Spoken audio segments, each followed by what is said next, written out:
presentation of Fox Sports. We are Baltimore. We are Wisconsin.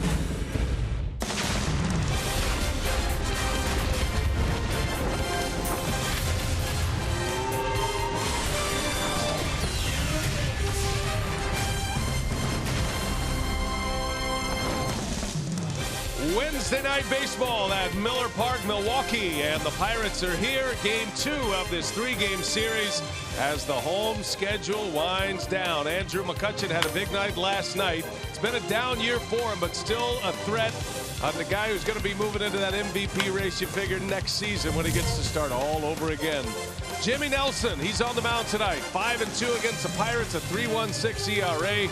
Jimmy hoping this is the night that he gets things put back together. And hi, everybody. We welcome you from Miller Park. Great to have you with us here tonight, ready for Game 2 of this series between the Buccos and the Brewers. And Bill, we're talking about Jimmy Nelson tonight and the pitching staff in general, but you go back a ways now. This is over a month of baseball, and the Brewers are pitching very well here. Yeah, and they're winning a lot of games. I mean, the one team that, winning games is the most important thing, obviously, but you can see where the Brewers rank right now. They're 5th most wins in the National League since all this great pitching started back on August 22nd, and it's not just been just one piece of this pitching staff. The starting rotation has been very good. Zach Davies probably the big component in that rotation, and Willie Peralta, after he got called back up, he's been outstanding. Everybody, top and bottom in the starting rotation, has really earned their way, and I think it's because they're really starting to establish fastball. These guys starting to come of age. Jimmy Nelson's starting to turn things around, and then when it comes to the bullpen, two guys that you think of, two guys that they could not do without,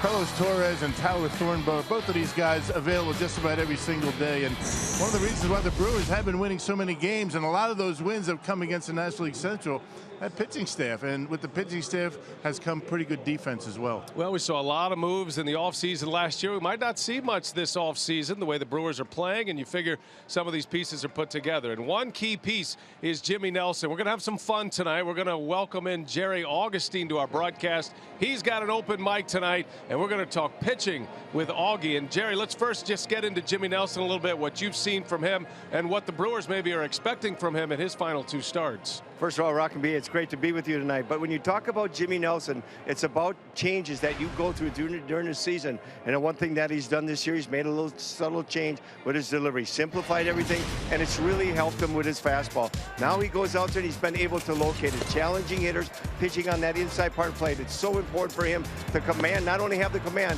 but to be able to locate. Last time out against the Cubs, it was the off-speed stuff. Had the good breaking ball, the good changeup, had good command, really pitched a good ball game.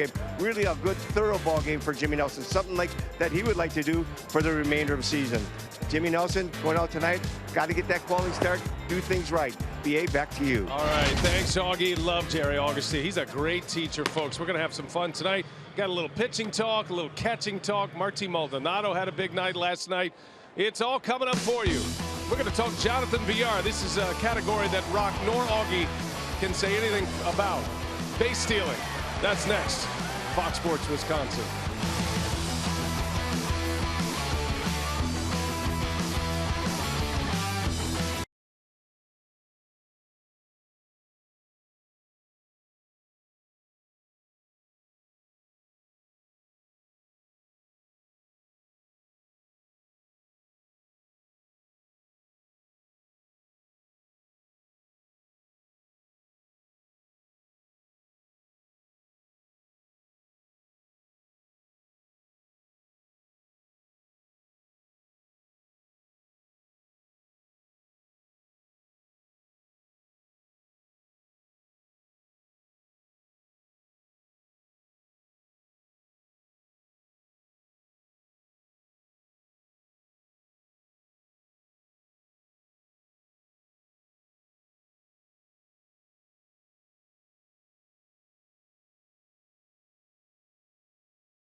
Brought to you by Menards. Save big money at Menards on all your home improvement needs.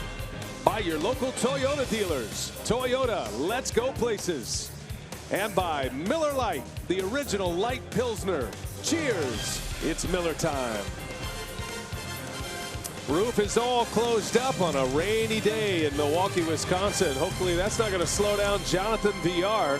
VR has a chance to win the stolen base crown this season. Billy Hamilton is out with an oblique injury with the Reds. He's sitting on 58. VR stole one last night. Gives him 57. Never had more than 18 in his career. In the scouting world, they call him the outlier. He's having a great year. Jimmy Nelson ready to go. Pirates Brewers. First pitch coming up.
Jimmy Nelson on the mound tonight, getting his final preparations in before his start against the Pittsburgh Pirates.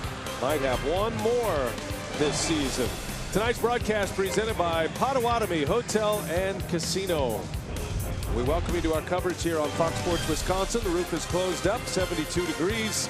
Brian Anderson with Bill Schroeder and our pitching guru, Jerry Augustine, down on field level in the dugout. We'll be talking a lot of pitching, a lot of mechanics tonight. There is Clint Hurdle. He has taken the last 3 Pirates ball clubs to the postseason. But right now it is going to take a bit of a miracle for Pittsburgh to make it this season. Right now 4.5 back in the wild card race. Hurdle's lineup is presented by Potawatomi. He's got Adam Frazier, Josh Bell, and Andrew McCutchen at the top. Polanco, Freese, and Cervelli go in the middle with Sean Rodriguez, Jordy Mercer, and Chad Kuhl, Jimmy Nelson's mound opponent. So that 9 will face Nelson. 31st start of the year, 169 innings, Rock, and maybe 2 more starts this season, and it's going to close it down for him. And he's been finishing up pretty well. I mean, fastball's had a lot of movement on it, making career start number 10 against Pittsburgh. He's 5-2 at a .316 earned run average against the Buccos. That includes a win this year. First pitch of the ball game is in there for a strike, and away we go. Young Adam Frazier, 24-year-old outfielder. Frazier getting to start in left field tonight. Had 3 hits last night. Looked like a pretty good young hitter at the plate for the Pirates. No Josh Harrison for Pittsburgh. Harrison's out for the rest of the year with a groin injury. They've had a number of injuries. Starling Marte still on the shelf with a back injury. That's why Frazier is in left field tonight. Hits that one sharply to Carter, and that's how the night begins for Jimmy Nelson. A 3 unassisted ground out to get us going. Hey, we're talking about how good the pitching has been for the Brewers over the last month or so, and defense has a lot to do with that, making some nice plays. That's all part of that. And Santana, Reed, and Perez in the outfield. Still no Ryan Braun. He's on paternity leave, so Santana gets a start in left. VR, Arcia, Jeanette, and Carter from third to first. And Matty Pena just had a baby boy yesterday. Well, his wife actually did, not he. But so he's back in the starting lineup tonight. Good to see Matty back. Congratulations to him. And Josh Bell at the plate for the Pirates, switch hitting first baseman.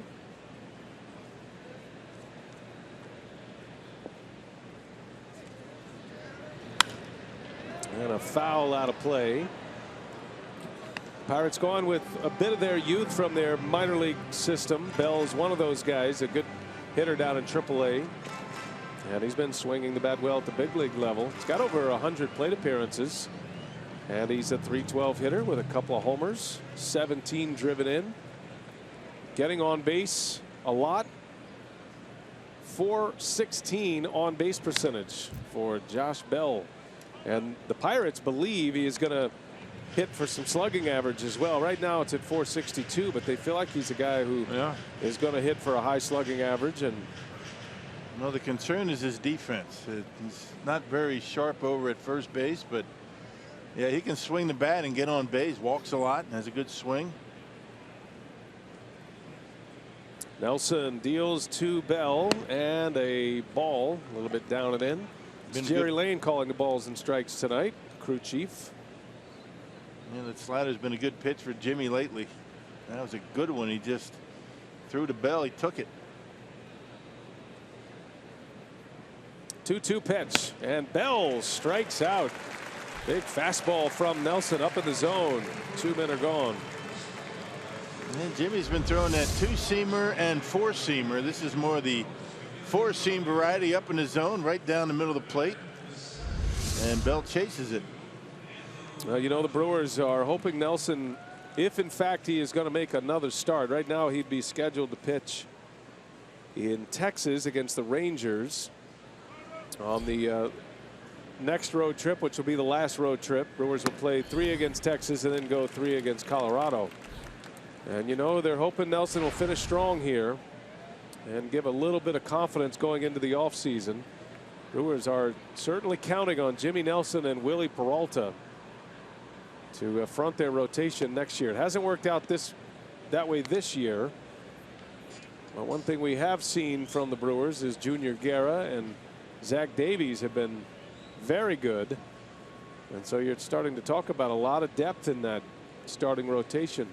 But you need somebody to emerge as an elite pitcher, and Nelson and Peralta are the two with the stuff, at least, to give you that idea. Well, your elite pitcher is the guy you're looking at right there. I mean, when you talk about eating up innings and being the guy that's going to give your bullpen a day off, that's been Zach Davies.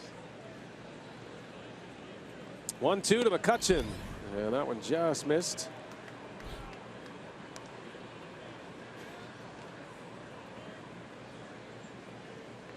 McCutchen last night had a big night. A couple of hits, drove in 2 runs. He drove in the first 2 runs.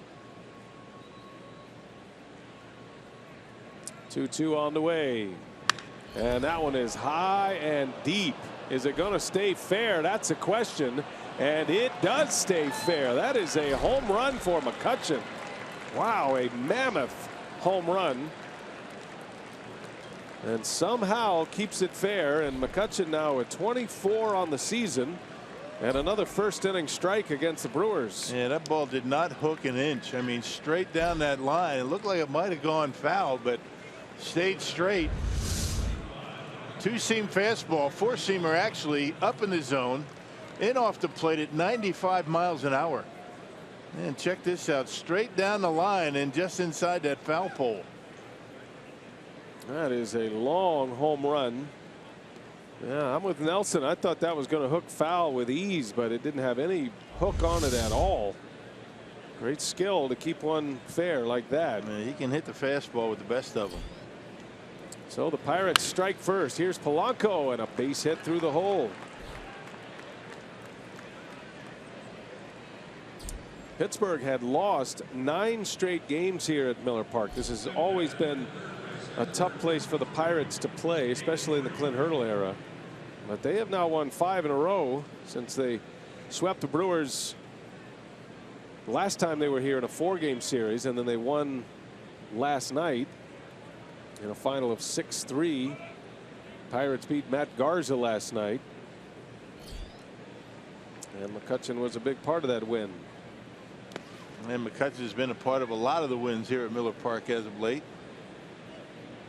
These guys can swing the bats. I mean, that's not the reason that they're just at a 500 record. Their pitching, particularly their starting rotation, has been a bit of a shambles this year. A lot of injuries, guys not getting the job done, and that offense not bad. David Freese with 2 away.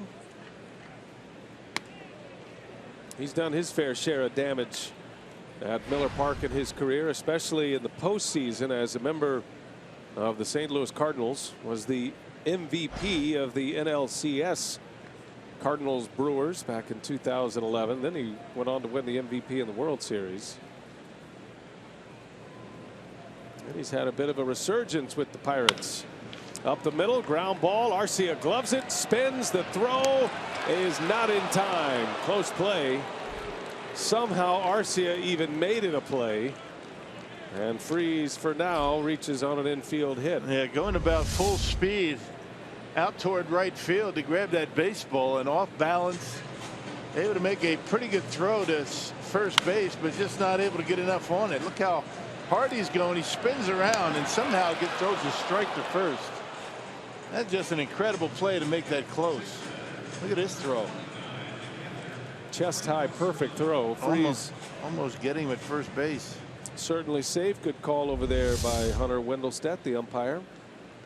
And now suddenly 3 consecutive hits for the Buccos. 2 on with 2 out for Cervelli.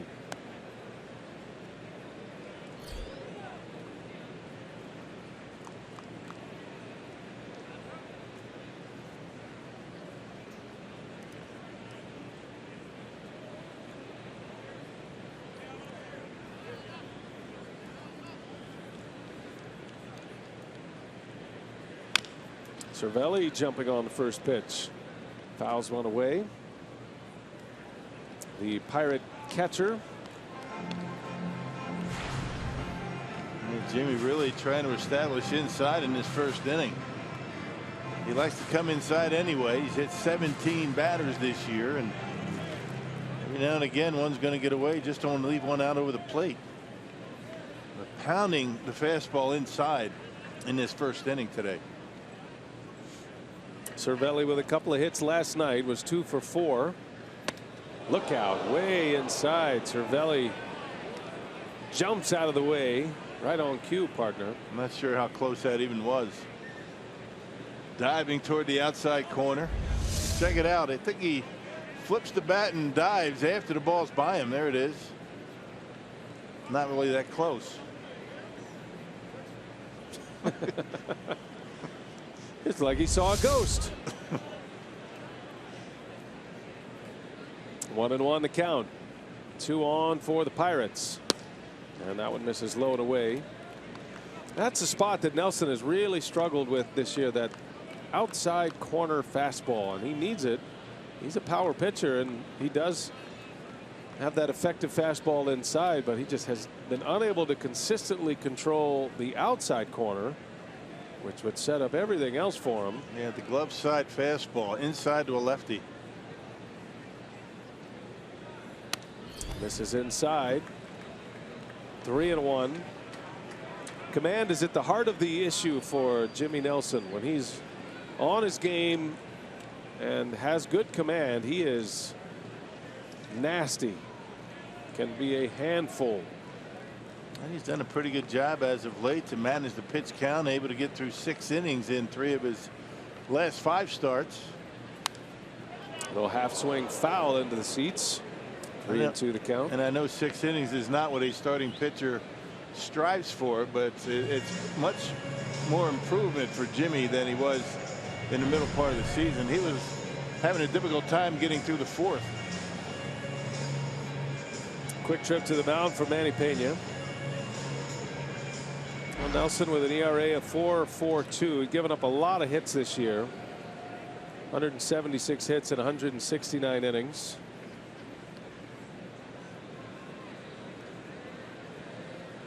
A lot of hits, a lot of walks for Nelson. The old whip stat. Walks and hits for innings pitched is a lot higher than Nelson would hope. Full count, 2 outs. Runners go, and Cervelli fouls one away. Yeah, Ben, you had 17 hit batters today. A lot of base runners. So you put that whole package together, and the typical Jimmy Nelson start has been a struggle. Now he's had success getting out of innings because he has good stuff and has that ability. That's why the Brewers are still so high on Nelson. Former second rounder out of the University of Alabama. Another 3-2, misses inside. Ball 4. 4 consecutive base runners after Nelson had retired the first 2.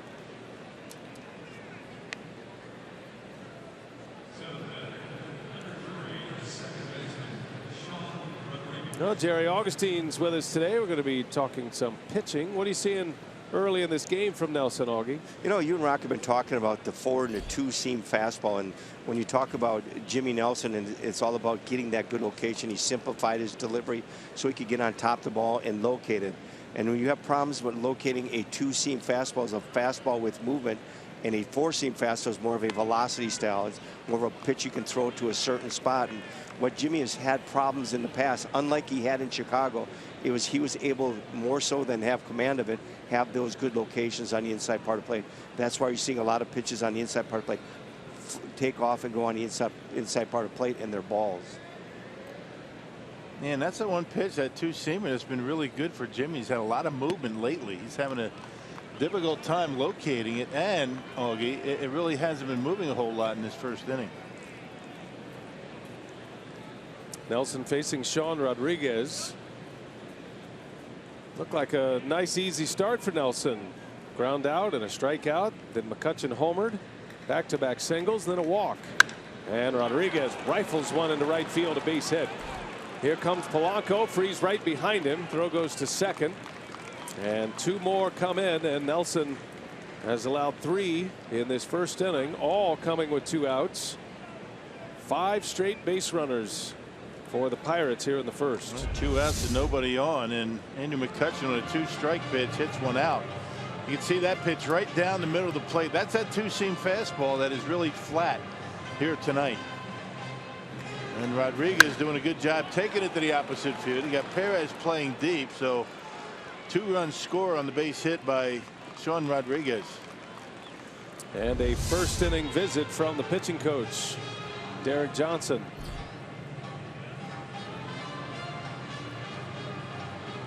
Augie, is it possible when a guy is throwing his 2-seam fastball that sometimes he wants to throw it too hard, and that's why maybe this 2-seam is a little bit flat for him tonight? You know, Rock, sometimes that can be it. You try to do too much with the pitch, and I think when you talk about establishing a fastball, you know as well, being a catcher, it's much more difficult to establish a fastball on the inside part of the plate. You must be able to establish a way. And if you watch the last fastball that he threw, a 2-seam fastball, was up in his zone and really came off the side of his hand a little bit, where you get that flat sink on it, the flat break on it. He's got to get on top of that ball and really go real true down to the zone. Right there we saw a fastball, 4-seam fastball. Good heart, good location, little up in the zone. But now if he throws a 2-seam, you got to get that ball down, and you got to get on top of the ball so you get that good movement. Man, you can't overthrow it. Jordy Mercer, the 8th place hitter, batting in the first inning. 2 on, 2 out. And it's quickly 0-2 on Mercer. Pirates jumped out early last night, scored 2 in the first, hung on to win the game 6-3, and a 3 spot on the board here in the first inning tonight, started by McCutchen's homer. Man, that was on a 2-strike pitch. 1 strike away, or 1 pitch away from getting out of the inning, and he's given up 3.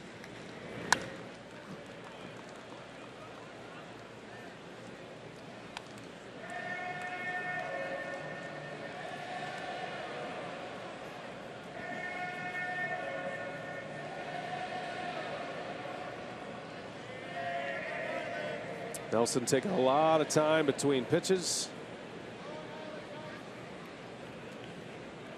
Jung Ho Kang, a little bubble gum on the hat. Yeah, 3 runs in the first. Guys are feeling pretty good in that dugout. Rally gum. 0-2 pitch. And Mercer skies this one to right. Playable. Perez is under it, and that will retire the side. McCutchen got it started. The Pirates get 3. We go to the bottom of the first inning.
Pitching so well over the last month, but Garza last night and now Jimmy Nelson tonight, putting the Brewers in a hole early, down 3-0 as we go to the bottom of the first.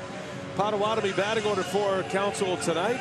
VR, Jeanette, and Carter at the top. It goes Santana, Perez, and Pena in the middle, with Arcia, Reed, and Jimmy Nelson rounding out the starting 9.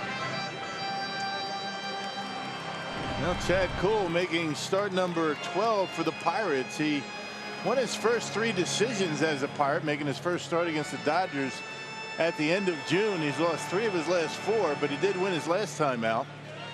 A victory going 6 innings, 2 runs in a Pirates 15-2 victory against the Phillies. Here's Jonathan VR, chasing that stolen base crown in the National League in 2016. He is 1 off that mark. Billy Hamilton is the league leader. VR never stolen more than 18 in a season. That was in his first year in the big leagues with the Astros. And he's got a chance to steal 60 this year. Realistic chance. Comes in with 57 bags on the season.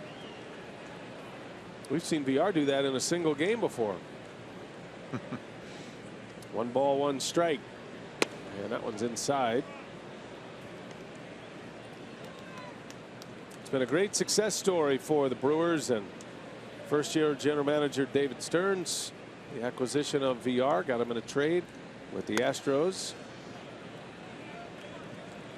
Feeling like a player that could pop. The analytics checked off all the boxes and the things he was doing well, and VR has flourished here, playing every day. Started as the shortstop, played a little third, now a second baseman as well. That ball is in the air to left field, out to Frazier, and VR is retired for the first out. Well, let's check out the Menards Pirates defense here tonight. You got Frazier, McCutchen, Polanco in the outfield. Starling Marte has not played in a while. He's nursing an injury. Freese, Mercer on the left. Rodriguez and Bell on the right, and Cervelli catching back-to-back games. They'll be hanging the signs for Chad Kuhl here tonight. McCutchen's first inning home run is 24th.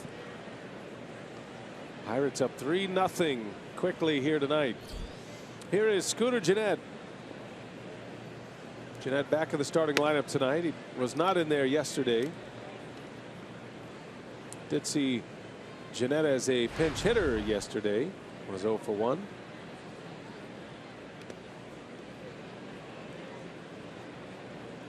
Been swinging the bat well. Had a pretty good road trip. Had a really good series against the Cubs.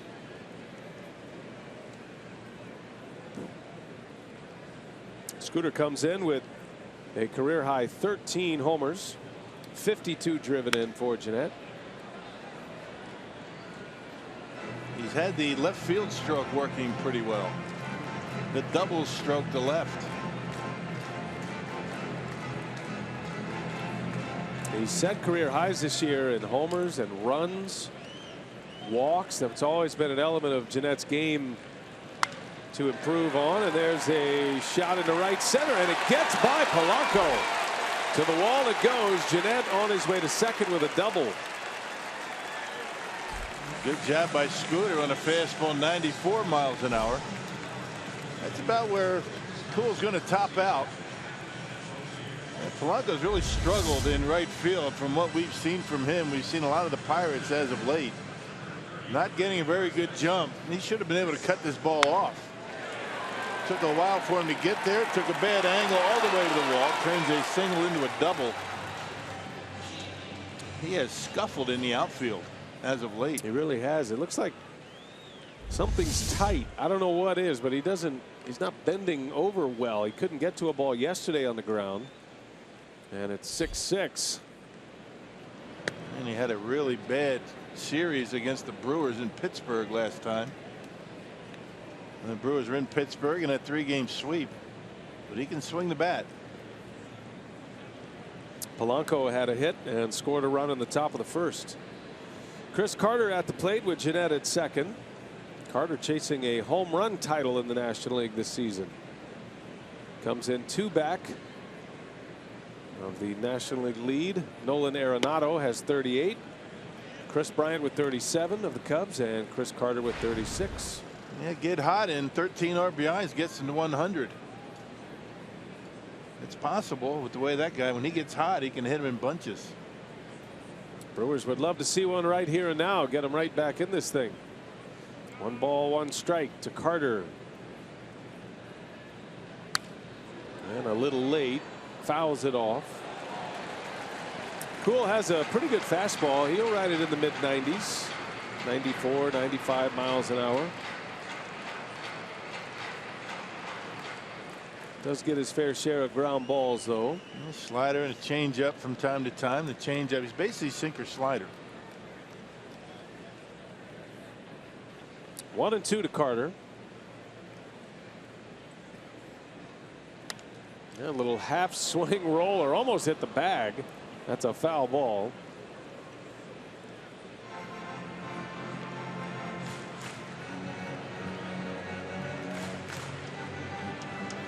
Arenado hit one today, so updated home run list. Arenado with 39. And Bryant with 37, and then there's Carter with 36. Carter will face off with Arenado and the Rockies. Last series of the year at Coors Field. Yeah, that'd be exciting, wouldn't it? Yeah, 2 guys looking for the home run crown in Colorado, of all places. Colorado beat the Cardinals today. Beat them up badly. 11-1 was the final in that game.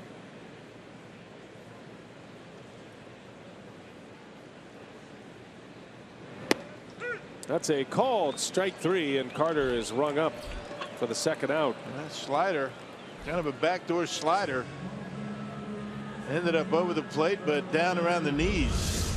Got the call. Jerry Lane, the home plate umpire. It had the plate and just above the knees, according to Fox Tracks.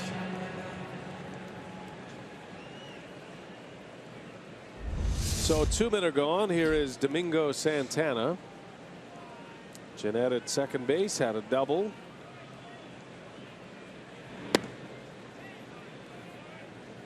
Santana has been hot lately. Domingo was 1 for 3 yesterday. He drove in a run. Had 10 hits on the road trip. 3 of those were home runs. He had 10 hits in 11 games. 3 homers, 6 RBIs on the road trip.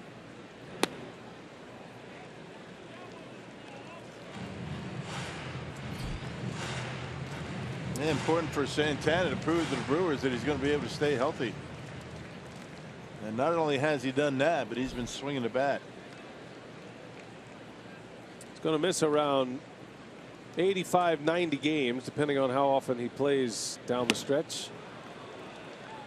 And was out on 2 stints on the disabled list. Basically was on the disabled list from June 10th to August 18th. He was active for about a week in between. Elbow and shoulder. Now the first time around, the shoulder injury, 3rd week of May into the 1st week of June, and it was just looking like a 2-week situation. He was going to come back and be okay. And then he was only around for less than a week and went right back on the DL for a couple of months with elbow soreness.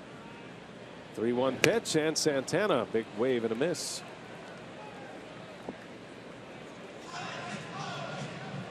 Domingo came to the Brewers in a deal with the Astros last year. That was the beginning of the rebuild for Doug Melvin and company. Carlos Gomez deal. Santana coming from the Astros with 3 others. A 6-player trade. Brewers got 2 pitchers and 2 outfielders. Santana and Brett Phillips, the other outfielder who spent the year in Double-A this season. Adrian Hauser and Josh Hader, the 2 pitchers. Hauser ended up with Tommy John surgery. Hader had a decent year this year, a funky left-hander that's going to have a chance to make the big league club next year, you would think. 3-2 pitch, and that one misses low and away. Santana draws a walk. 2 on, 2 out here in the 1st inning. The Brewers will quickly bring the tying run to the plate. It'd be nice to get something on the board after that 3-run first for Pittsburgh. A lot of sliders for Cool. He threw a lot of them to Santana in that at bat. Missed with the 3-2 pitch. And Cool pitched very well in his only start against the Brewers. He went scoreless through 6, and then Kirk Neuenhuis hit a 2-run homer in the 7th that chased him, but he looked good in his only start against Milwaukee here at Miller Park. Here's Hernan Perez. 2 on, 2 out. Brewers looking for a quick strike, and Perez takes a ball.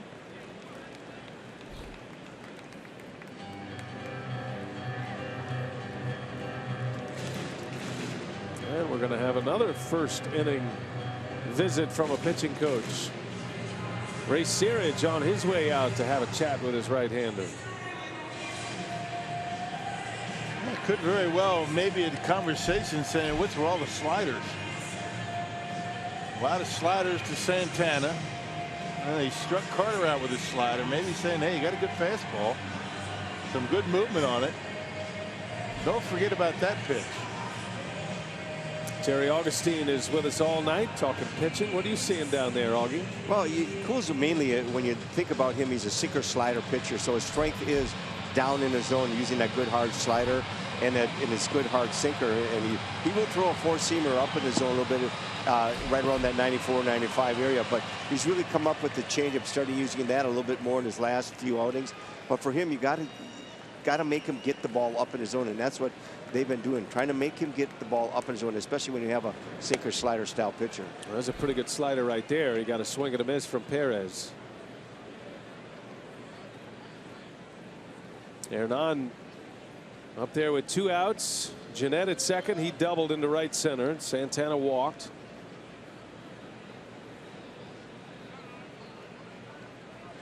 The 1-1 down in the dirt. Fastball at 95, Augie, with that heater. So I don't know if he's giving up command to throw a little harder, but we're seeing some mid-90s numbers coming from Cool already.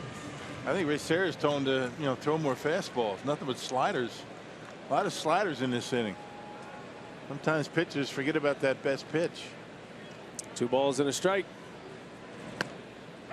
There's a breaking ball that's in there for a strike. As he throws another one. You know, it's interesting. Sometimes when you go out in a ball game, you try to establish yourself. You're talking about Jimmy Nelson establishing himself on the inside part of the plate. Very tough place to establish yourself. And the one thing that Cool's trying to do is really trying to find that low part of that strike zone with that fastball and slider. See what he has in mind. 2-2 to Perez. Another slider. Augie, this might turn into one of those, instead of mechanics, we might have to go mental tonight. We may be getting into the mental Augie might have of pitching. Boy, then we're going a long ways right there when you got me coming in for that. Augie, you might have to pitch. Forget about all that. He might. We've had visits from pitching coaches already. Lots of base runners early in this game. See if Perez can cash in. 2-2 pitch. And that one is in there, a called strike 3 at 96. And he's not happy with that call. So the inning is over. And the Brewers failed to score in the first. Cool dots the edge.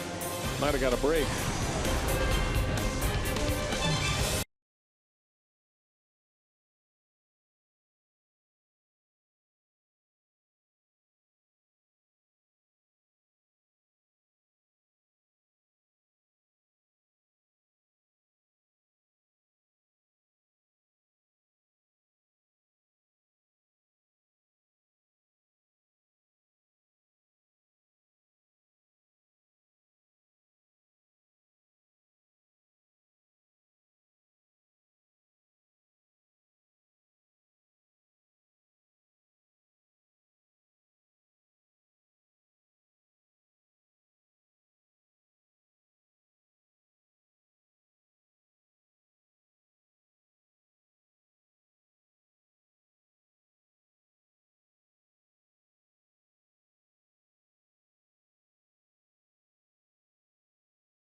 Pirates with a 3-0 lead and join the crew for Fan Appreciation Night presented by Chevrolet this Saturday. All fans in attendance will get against the Reds will automatically be entered to win a number of great prizes, including a brand new Chevy Cruze. Visit Brewers.com for tickets. Second inning from Miller Park. 3-0 Pirates. Brewers just stranded 2. Cool with a couple of Ks. And Nelson back to work. Falling behind 2-0 on his mound opponent, Chad Kuhl.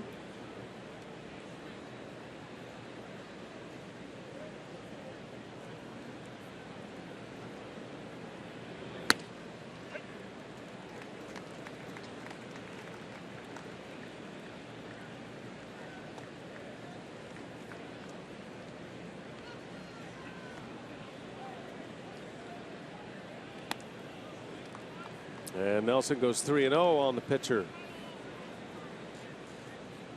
He's really having a difficult time with that fastball in so far tonight.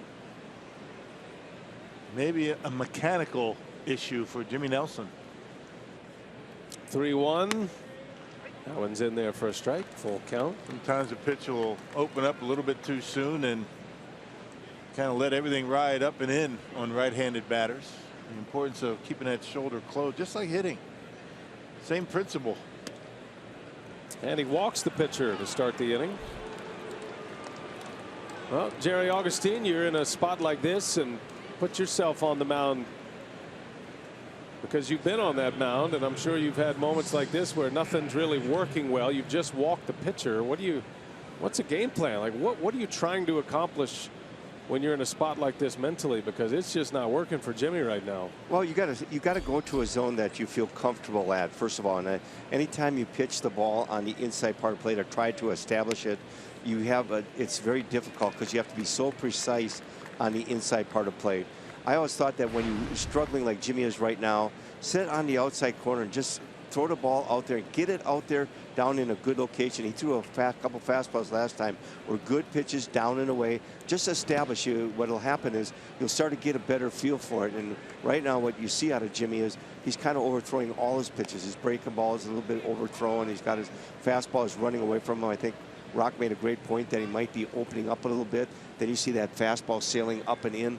Those are things when you're trying to do too much, trying to get out of what you do best. So you got to find a location that you feel comfortable with. Most of the time it's down and away, and you have to pound it there until you get that good feel.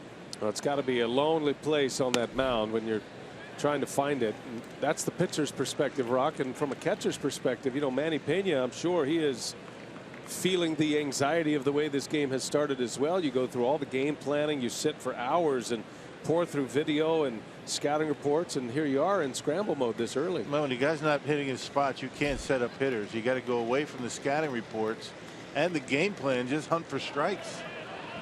That one skips away. A breaking ball from Nelson is going to end up as a wild pitch. I found a lot of times, not always, when a pitcher is out there and he's missing high with the fastball, I would automatically, you know, maybe you just sacrifice one hitter. You might throw a couple of curveballs back to back just to get him to finish his delivery. For a guy to throw a curveball and keep it down in the zone, you got to keep that shoulder closed. You got to have a good solid delivery. And I found when I did that a pitcher might find those mechanics and be able to, you know, throw that fastball again. Well, Nelson just missed with a curveball. Let's see if that helps him. There's a fastball on the ground. VR makes a nice play and just does get Frazier. Close play at first, but a nice pickup by VR and the first out. It's the same thing what Jerry was talking about. Try to find that outside corner. That accomplishes basically the same thing. Keep that front shoulder closed. You can't open up and try and catch the outside corner. There's a heck of a play by VR. That ball almost by him. Able to flag it down. He had to get rid of it quickly because Frazier runs well. So a runner at second as Cool stays put on the grounder. Here's Josh Bell.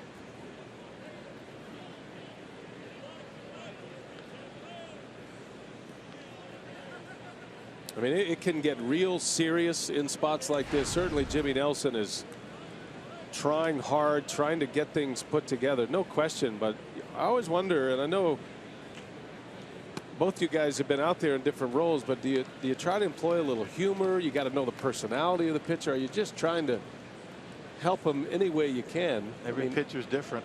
Every pitcher's different. Sometimes you call timeout and you come up on him a little bit and you shake him up, and other guys you have to go out there and pat him on the back and tell him everything's going to be fine. There's a strike. I would imagine that when Jerry was pitching, he was the former. He liked the catcher. If he was not performing well, probably go up there, and I would imagine Ted Simmons would go out there and jump him a little bit. Is that true, Jerry? Yeah, I think he hit it right on the head right there, Rock. They do, and it just depends. You know, they do know you. You have to know your personality, your pitchers. You can go out and there are certain things you can say to certain guys, and certain guys are. You take a guy like Jimmy Nelson, very intense. He's a guy who's a man on a mission. He's kind of a perfectionist. So when he's out there struggling, you got to go about it a little bit different. Some guys you go out there and you just want them to relax. And if you can say something to them, maybe it's a statement, or maybe it's a pitch, or say, hey, the pitches are just missing. Don't be afraid, or things like that. Little things that can just spark the guy to get him back in that zone. That was a good pitch right there. That's the one he's looking for, to Josh Bell, the backwards K, right on the inside corner to the left-handed hitter. Now 2 away for McCutchen. And McCutchen on the first pitch, a high fly ball into center, playable. And the right fielder Perez will make the call in the catch. So an opening walk to the pitcher, but maybe Jimmy Nelson has found something.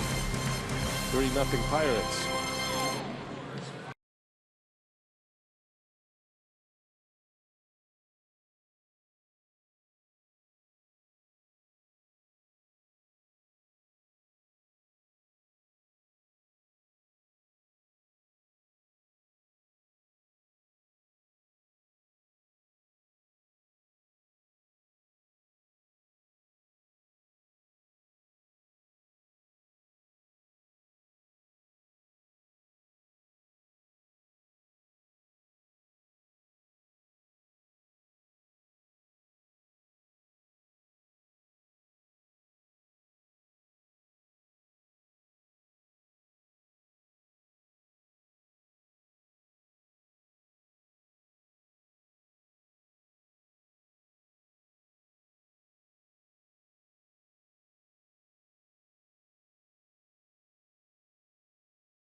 Baseball on Fox Sports Wisconsin is brought to you by Hupy and Abraham. 1-800-800-5678. Hupy and Abraham. Tell them you mean business. Pirates out early tonight, 3-0. 3 first inning runs, and they lead it as we go to the bottom of the second. A reminder that the 16-17 Bucks schedule has been released with half-season ticket packages. You're guaranteed a ticket to all the top matchups, including opening night, which is October 26th, and games against the world champion Cleveland Cavaliers, the Golden State Warriors, the Chicago Bulls, all in that package. Visit foxsportswisconsin.com. Click on the upcoming events tab for details. Bucks got some tough news today. Chris Middleton is going to be out a while, torn hamstring. So the sharp shooter from A&M is going to miss some significant time to start the season. That is not what you want to hear as you get a month to opening day. Manny Pena will lead off for the Brewers. Cool deals a strike.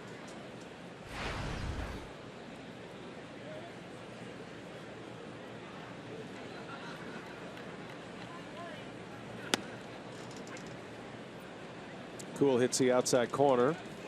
That's more what we're accustomed to with Cool, that slingshot sinker he throws, and if he's hitting that spot, it could be a long day for the Brewer offense.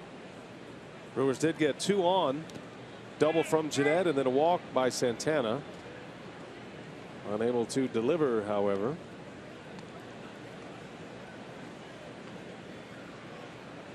And this guy has been throwing the baseball well. I mean the record 4-3, earned run average under 4. He's done a pretty good job since being called up on June 26. Picked up a win against the Dodgers. Won his first 3 decisions. He has surrendered 2 earned runs or less in 6 of his last 8 starts. Pena fouls one off. Pirates won the last game Cool pitched against the Phillies. 15-2 was the final. That was last Thursday, giving him a lot of run support. He has snapped a 3-game losing streak with that victory. 2-2 the count on Pena. In the air to center, little jam shot, long run. McCutchen can't get there. And a base hit for Pena. They tried to come inside, and Manny able to get enough of it to muscle it into center field. See that 2-seam fastball that was up. Didn't get the sink on it that he wanted. And Pena able to muscle it into center field. This guy can hit a little bit. I like him as a hitter. Got a brand new baby girl at home in the big leagues. He's been swinging the bat. He'll certainly be in the mix behind the plate. That's right. The Bronze had the boy, right? Bronze had the boy Grayson. And the Pena is with the girl. I had it mixed up. Sorry about that. That's okay. You had the baby part down. They did have a kid. And here he is. He was back in the dugout last night. Talking about Manny Pena. He was ready to play. I think Mom said, why don't you beat it and go play baseball and leave us alone to take a nap. Yeah, you've done enough. Which is really nothing at all. Right. Arcia takes a ball down and away.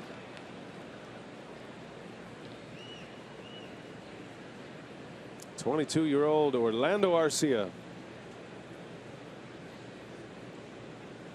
This will be the season of arrival for Arcia. He'll be the incumbent at shortstop beginning next season. And hopefully, for the Brewers' sake, for many seasons to come. Pops it up into foul territory. Out number 1.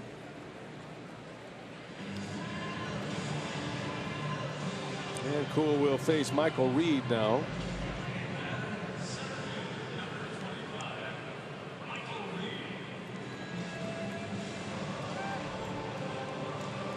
Having a nice chat with Jerry Lane. Yeah, Jerry's been around a while. He's seen a few things. Knowing Jerry, he probably knows Michael's dad, who played in the NFL, Ben. That's just a guess. I don't know that, but Jerry knows everybody. Make sure you tell him hi.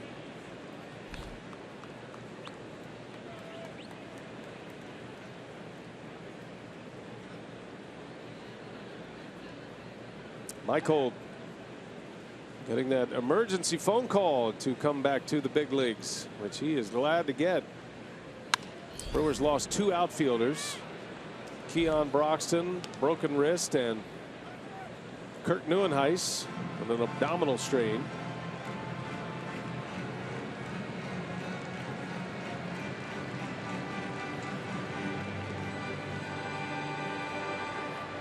There's Keon with the cast on.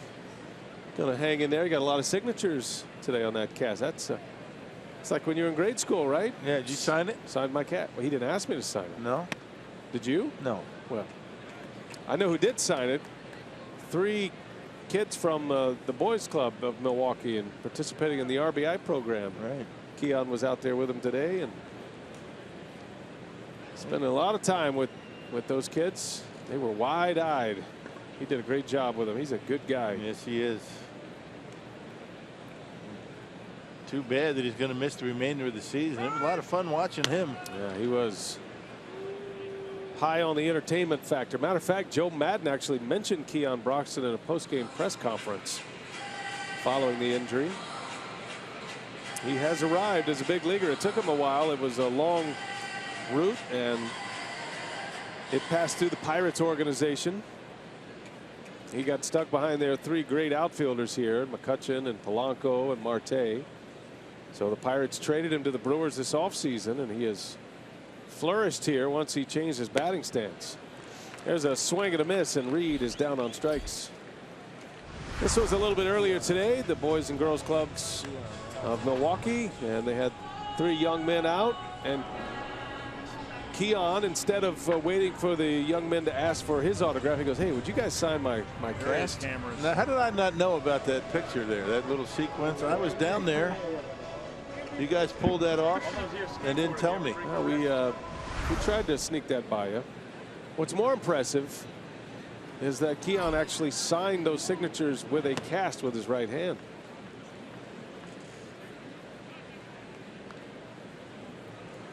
I asked him, so have you ever broken your wrist? He goes, "Oh, lots of times. You know, remember, I was a skateboarder." Was anybody looking for me? I'm sorry, Rock. Did you show up today? I mean, really? It's a swing and a miss. I was down there like I always am. Right. You were doing your thing at the cage, the hard work. I know, but getting the scouting it'd be report. nice to get in that shot to let people know that I actually care. I do. You know, we know you care. We just didn't want you to mess up the picture. There's a call at strike 3. And Nelson strikes out. There's only so much wide angle lens we could get on that thing, Rock. Man, what?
The first lead at 3-0 as we go to the Pirate half of inning number 3.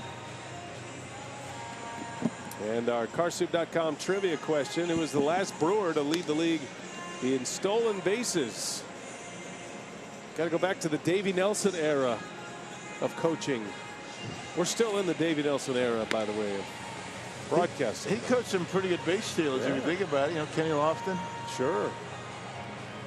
And I would imagine, and I know for a fact, that he was a good base stealer himself. Yes, he was. So think about that. Our Carsoup.com trivia question. We go to the third inning now. Here is Gregory Polanco to start it. Had a single in the first inning. There was a stretch there in the first. Nelson gave up the home run to McCutchen. Ended up with 5 consecutive base runners with 2 outs in that inning. And a 2 RBI single by Rodriguez. 3 spot in the first. Nelson settled down. Put up a 0 last inning.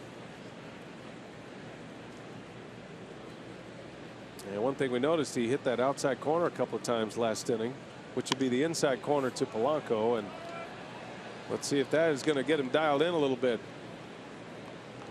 Yeah, walked the pitcher and was able to retire the 1, 2, 3 hitters in the lineup. Middle of the order coming up here in the third.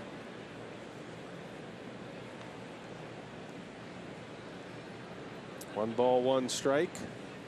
Polanco takes one high and away.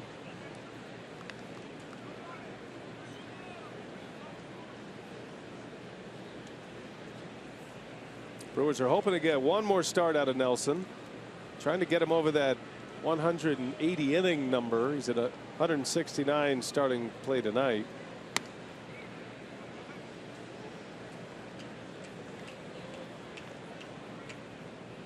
Had a great game to start the second half. Right out of the All-Star break.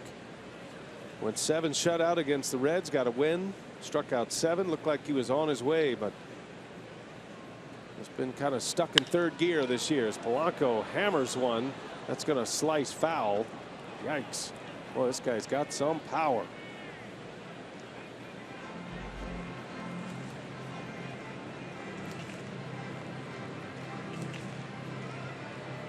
And no doubt that he can swing the bat. Pretty close to home plate, able to handle the inside pitch. He's got good opposite field power. Doesn't show up a lot because Pittsburgh, tough to hit him out to the opposite field. It's a big ballpark in the gaps, particularly out in left center. Polanco's hit 22 this year.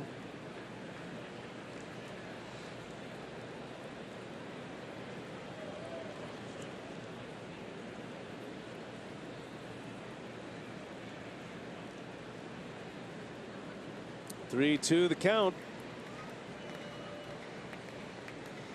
Nelson in that modified windup, and that ball's in the air to right. Back is Perez with room on the track. He's got it for the out. Fortunate right there. Boy, he had a big swing on that, got under it. He barreled that one up. Let's bring in Jerry Augustine. Augie, the pitch we're talking about last inning to Josh Bell, that might be the one to get Jimmy back on track. We'll see. Yeah, he had a nice soft delivery on that when you talk about it. Good delivery. With one thing he did on that pitch is he got on top of the ball. Look how on top of the ball is. You get that good movement coming back.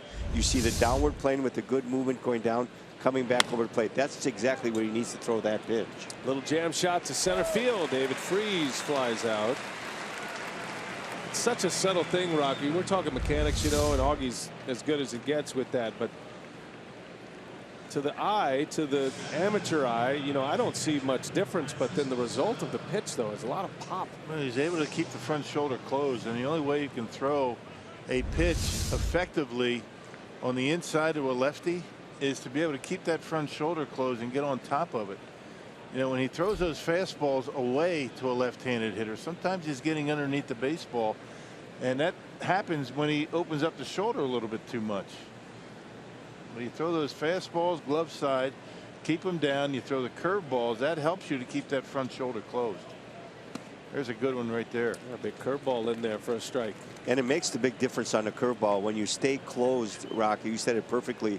You stay closed, that ball down and away to a left-hand hitter or in on a right-hander, you get that good sink. But then you stay on top with the breaking ball. Now you get that good sharp break, and it's usually down in the zone. Francisco Cervelli with 2 away. And a little soft liner caught by Jeanette. 3 up and 3 down in the best inning yet for Jimmy Nelson. Might be getting those mechanics tweaked up. We can thank Augie for that, I guess.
At Miller Park, the Brewers trail 3-0 as we go to the bottom of the 3rd inning now, and Rick Schlesinger, the Brewers COO, joins us now. Talk about what's coming up for the final few days of the season, especially fan appreciation weekend coming up here. And I guess we got to start with the big one. We've been talking about it for a while, the great promotion, the give back game on Sunday. Right, on Sunday, every ticket starts at $10, and the ticket proceeds are going to one of 4 charities, and the fans get to pick which charity. So great opportunity for us to say thank you to the fans with a special price, and a great way to thank the community with the give back of the money to the 4 charities, which will be spent locally in town. And that $10 price, there's still some tickets left. That's not something that's sold out at this point. No, we've got club level seats, and then when those sell out, we'll go to the terrace level. So field and lows are already sold out. But again, $10 for the last game of the year is a great price. And again, donating a lot of money to the charities, and it's great because they do so much for our community. How about the fan appreciation night on Saturday? I know you guys always have some great things in store. Yeah, we're giving away a 2016 Chevy Cruze. We've got autographed items, a lot of fun prizes, autographed baseballs, merchandise, you know, a way to thank the fans, and we'll have a nice crowd as well for that Saturday game. All right, sounds good, Rick. Appreciate it. Thanks, Craig. All right, that's Rick Schlesinger. Let's get some runs now, guys. All right, thanks, Craig. Thanks, Rick. And looking forward to this weekend at Miller Park. Reds are coming in, last homestand of the year. Don't wait till the weekend. Come see us anytime this week. We would love to have you before we close the doors to Miller Park, as VR hits one hard into left field, and Frazier will run it down. Well, this kid's a good-looking player, Rock. Frazier shown that he can swing the bat a little bit, and he moves well in the outfield. Yeah, unfortunately, really no opportunity for him to be an everyday player. Maybe a fill-in, but you know, the way this outfield is for the Pirates when you got Marte, McCutchen, and Polanco. But yeah, he's been impressive. Making a nice running catch, playing deep, never taking his eye off of it, and able to haul it in. Swings the bat well. Pitcher appreciates that. Good effort. So 1 away. Here is Scooter Gennett now. Scooter doubled his last time up.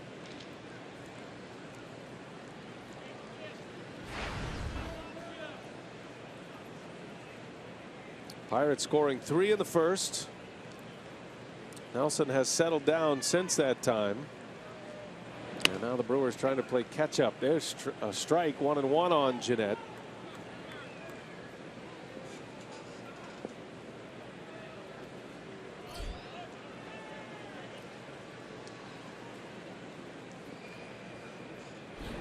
And Gennett with a liner right to Rodriguez.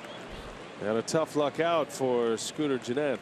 2 outs in the inning. That slider that you know, Scooter is able to get the barrel on. Basically been 2 pitches for Cole, actually 3, the 4-seam, 2-seam fastballs. And that slider, he's throwing a lot of sliders, and Scooter hit that one hard. So Chris Carter now with 2 away. Was called out on strikes in the first inning, a backwards K. And Carter takes a strike. You know that home run that he hit at Wrigley off that scoreboard out and left? I would have liked to have seen where that would have landed here. Yeah. What do you think? Bernie's dugout up there, maybe where the landing zone is, perhaps. I think you're right. That had the chalet written on it. Yeah, it might have been a little bit over further, maybe to the right of the slide. I don't know, but that would have been fun to watch that one sail. First of opposing player to hit the scoreboard at Wrigley. Matter of fact, there's only been 2 players to do it, Chris Bryant and Chris Carter. Bryant's done it 4 times. It's such a big scoreboard. Just sitting there looking at it, it doesn't seem like much. And then you walk out there and realize how far back that thing is to the back of the bleachers. And it's already 375, 380 to the alley. Look how far this thing flies. And it's a third of the way up the scoreboard as well. Bang. It's a 42-foot high video wall out there. Carter strikes out this time. And down he goes in a 1-2-3 inning for Chad Kuhl. 3-0 Buccos.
Brewers game 2 of this series.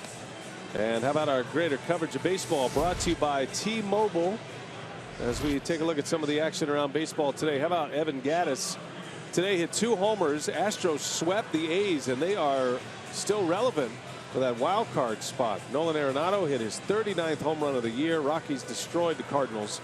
St. Louis might drop out of the wild card position. And Gary Sanchez with home run number 19, hits it 2 tonight actually, numbers 18 and 19, the first player in the history of the game to hit 19 homers in his first 45 games in the big leagues. He is on a 65 home run pace. Had he played the full season, he's only been in the big leagues a little over 6 weeks. How many? He's hit 19 homers. 65 45 games. He's on a 65 homer pace. I love when you do that. Oh, what a. I mean, you got to start thinking about Gary Sanchez as a rookie of the year, don't you? Wow, something else. I know he's only been around for less than 2 months, but 19 homers is 19 homers. That's incredible. You would figure at some point the league starts figuring him out, right? There's a high drive into left center. That is way back there. Rodriguez launches one out of here to make it 4-0 Pirates. Speaking of guys on a home run binge here lately, Sean Rodriguez. And that ball crushed. 3rd RBI for Rodriguez. Getting a lot of playing time with Josh Harrison out. Slider, and look how flat it is. It doesn't really do a whole lot. Got on the side of it. That's what Jerry's been talking about with some of these pitches for Jimmy Nelson. You get on top of that, you might get some dip. Might get some depth to the slider. Might go down a little bit. This time on the side, and it just flattens out. And Nelson knocks that one down, recovers, and throws Mercer out at first base. Swinging away at the first pitch. For Sean Rodriguez, that is his 6th home run in his last 8 games. He has 18 on the season. He has 1 fewer home run than Gary Sanchez. Rodriguez now has a 10-game hitting streak, and he's hit 6 home runs in that 10-game streak. 6 homers, 13 RBIs. He has found it as the playing time has come. 4-0 Pittsburgh. He's got 18 home runs and 265 at bats. That's impressive. Chad Kuhl, the pitcher, with 1 away.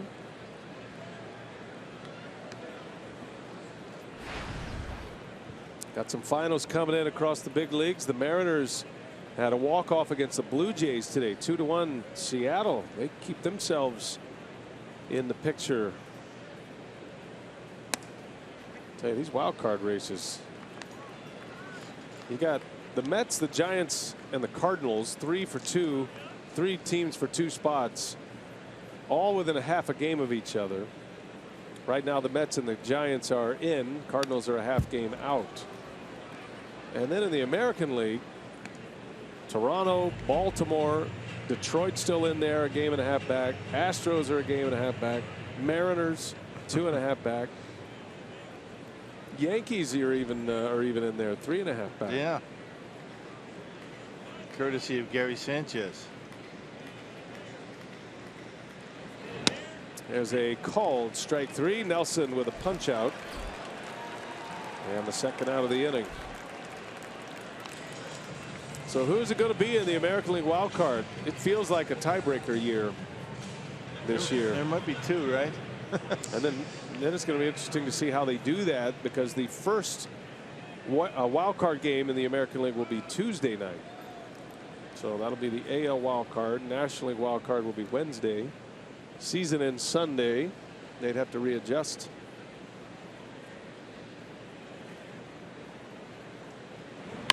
That's good for baseball. Really Sure. is, keeping all these cities involved. If it's just 2 teams for 1 spot, you play the tiebreaker on a Monday. The winner of that game would go play the wild card game on a Tuesday.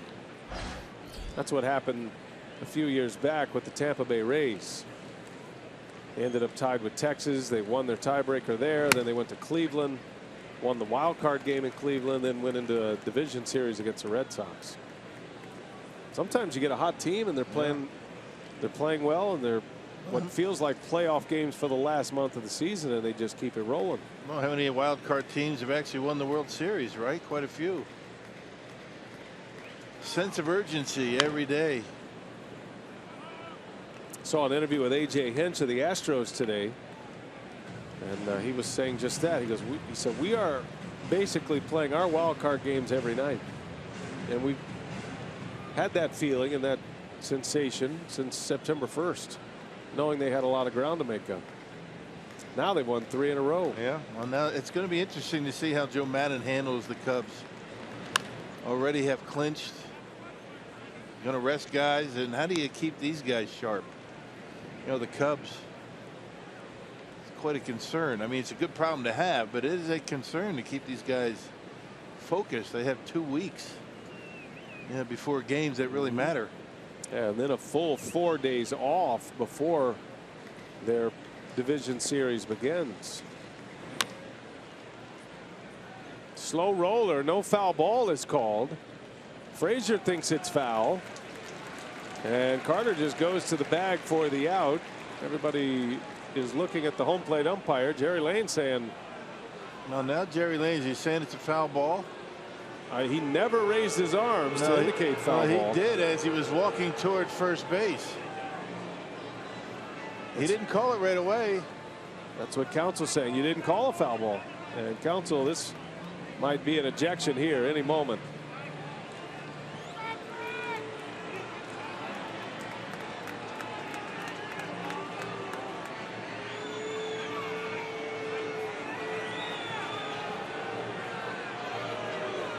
Jerry Lane not taking any nonsense, is he? He just kept saying, I called foul ball. Well, he never brought the arms up. He never had the arms up. And umpires, when there's a foul ball, will put the arms up. Let's see. Does he yell? That ball never hits his foot either. Now Counsell's back out calmly and asking if he can challenge. I don't think that ball ever hit his foot. The ball hit behind his foot, went over the foot, and into fair territory. So Jerry Lane, the crew chief. And now I think Counsell. And now Counsell's out. You knew that was coming. Counsell was calm until I think they said, no, you can't challenge that. And then he was going to give it to him. Well, Craig Counsell is not going to be able to hear Jerry Lane if, in fact, he did say foul ball. But he never put his arms up. Umpires are going to say foul ball and then put the arms up, indicating to everybody in the ballpark. And look at Jerry Lane getting in the face of Counsell. And now Hunter Wendelstedt comes in between them. Jerry Lane keeps pointing his mask, keeps pointing his finger at Counsell as he exits to a standing ovation. I don't blame Counsell for being upset. Never indicated that it was a foul ball. Whether he said foul ball or not, yeah, you don't know.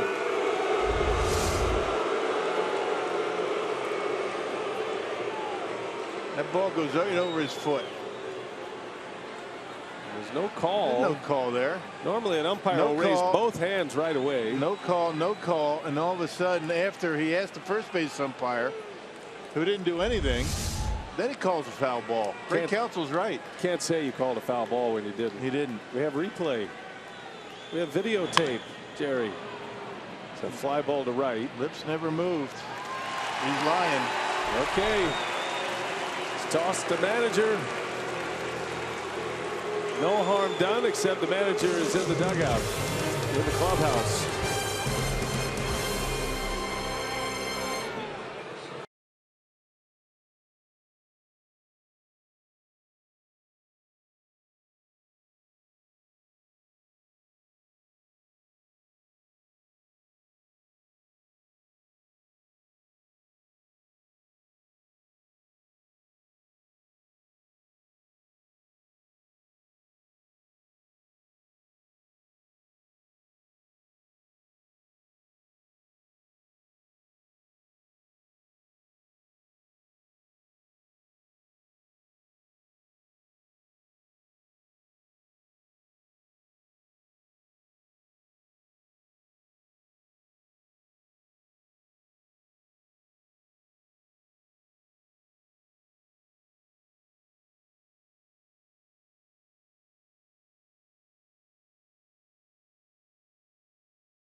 Acting Craig Counsell, and I feel bad for Jerry Lane, but he's basically caught I don't feel in a bad situation for him. I here. mean, he did two things wrong.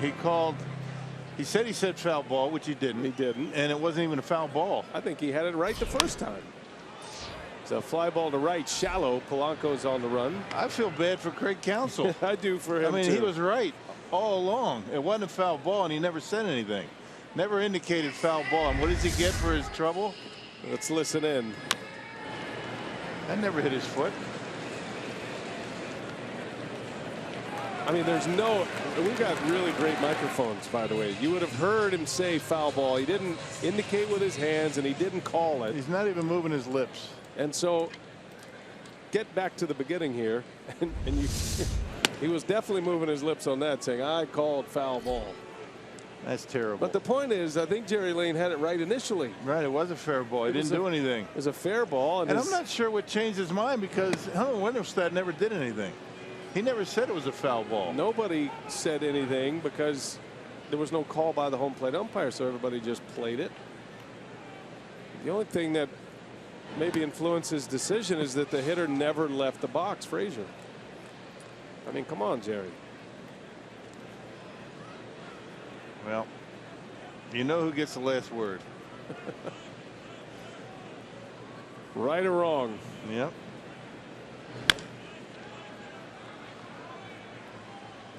I mean, we value umpires as much as anyone, and they do a great job. And baseball umpires, in my opinion, are the greatest officials in sports, in all sports. But when it's right there in front of you, there's really nothing to say about that other than you got caught ball. in a lie. Yeah. I mean, we have cameras with zoom lenses and microphones that are right there on top. We can hear and see everything. So say you changed your mind. Don't say you yelled foul ball when you didn't. Okay, move on. Moving on.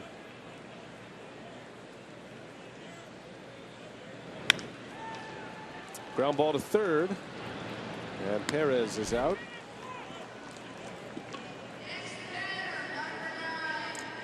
Two up, two down here in the fourth.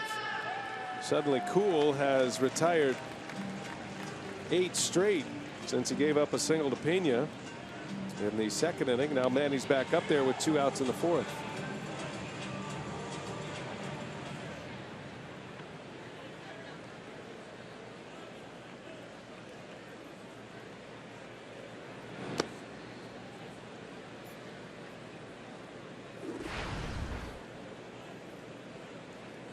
Pena single, a little flare into center.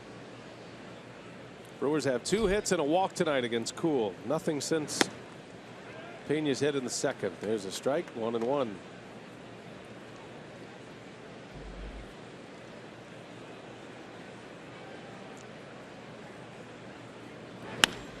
And a line shot caught at third by David Freese. Inning is over. A couple of line drive outs in this game.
Go to the 5th inning at Miller Park.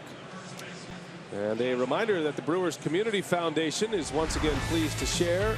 It has received 100% participation from Brewers players, ownership, and front office staff, along with a significant number of fans and sponsors. Thanks for supporting Brewers Community Foundation and its efforts to assist the community in the areas of health, education, recreation, and basic needs. We saw Cecilia Gore and Katina Shaw in the booth earlier today. Two ladies that head up those endeavors, and appreciate all their great work this season. Brewers Community Foundation is thriving and supporting a lot of various charities around the city and around the state. Getting ready for the Hank Aaron event on Saturday. That's going to be a lot of fun for those who have decided to participate. Always good to have Hank Aaron around. Hank's coming Saturday, and a late afternoon affair here at Miller Park. Make sure you go to Brewers.com, find out more on that info, because that is something you don't want to miss. No. Anytime you can get anywhere near Hank Aaron, you're a lucky person. What a man. Josh Bell leads off for the Pirates in the 5th. McCutchen to follow, then Polanco. And a fastball right by Josh Bell.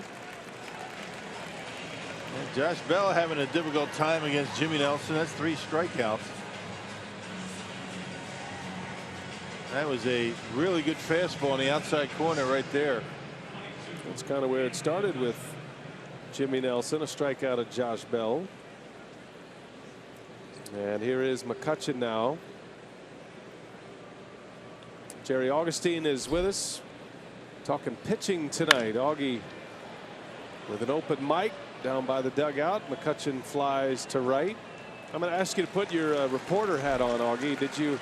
I know you're by the Brewers dugout. Did you happen to hear anything, any dialogue or any conversation between counsel or the bench after that play, that ejection?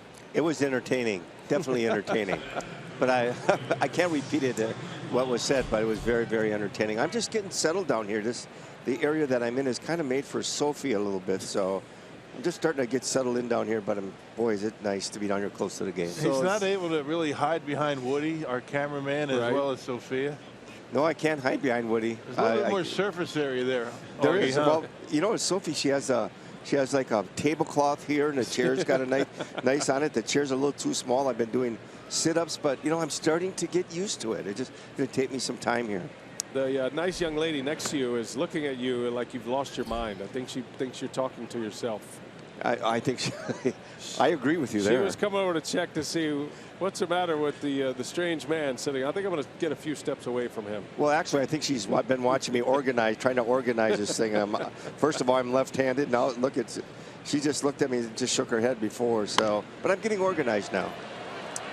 There's a pop-up behind home plate. Pena will watch it in the seats. You know, I'm sure it would be fine, Augie, if you would just asked her if you could take a picture. She is a photographer, and just say, "Excuse me, miss, would you mind taking a picture of me?" Excuse me, miss. Could you take a picture of me? Would you take a picture of me? She said she's going to after when there's some action. Okay. Just to let you know, Augie, there's security there, so be careful. I know, they looked at me kind of crazy. Great. Well, it's the seating arrangement. You have to be here to appreciate it. Little broken bat. That's a flare, and Arcia can't make the play. And a base hit for Gregory Polanco. I think it's important. I don't know this because I haven't been down in a dugout, Jerry, but I'm pretty sure it's important to get to know all your neighbors down there, and you know, everybody's got to work in the same space. So you've got the great Brewers photographer there, Scott Paulus. Yeah, Scott's right up here. He's chatting. He's turned around and asked me a few times if I'm comfortable or would like something to eat or anything. He's been really good about it. Of course, you're on the wrong end of one of the great She's taking camera your picture, operators. Augie. Oh, she just took one. Yeah, she just did. Yeah. Oh, my goodness. Now she's looking at saying, send that right to security. And wonder who this guy is. Polanco takes off from his knees. Pena's throw is off the glove of Jeanette. And on his way to third goes Polanco. Scooter tried to make a quick tag, but he forgot to catch the ball. And it wasn't going to be close anyway. Scooter just got to catch that and save the error. Now, Pena is going to be charged with an error on that play. I assume it's going to be the catcher's error. Big jump, really not paying much attention to Gregory Polanco, and Scooter's got to catch that ball. Polanco got a nice jump there right off the first movement by Jimmy. He was off. And he ends up at third base with 2 outs for David Freese.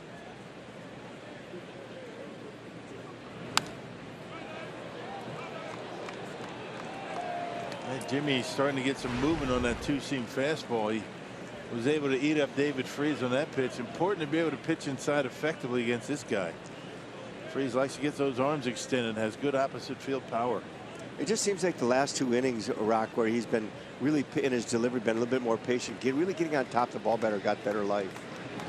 There's a swing and a miss. Had good life on that one. A strikeout. Freese is gone. A couple of Ks in the inning for Nelson, and another scoreless inning for him.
Inning number 5.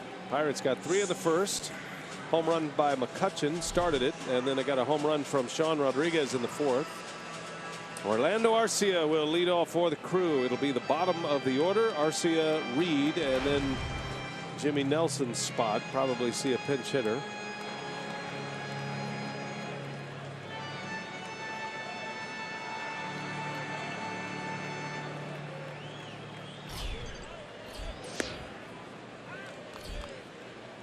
Arcia able to check his swing. Orlando popped up into foul territory in the 2nd inning.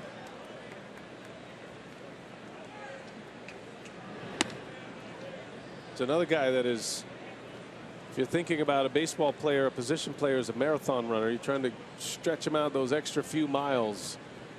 This is a month of the season he has never experienced as a pro, even though he's been a pro since he was 16. It's a lot easier to get up for it, though, in the major leagues. There's a shot into left field, a base hit. Arcia with a single. Wide turnaround first. They've got a fastball middle in. They've been pitching Arcia in quite a bit as of late. Left that one a little bit out over the plate. He got jammed his first time up on a fastball that was on the inside corner. That one got the plate, and he hit it hard into left.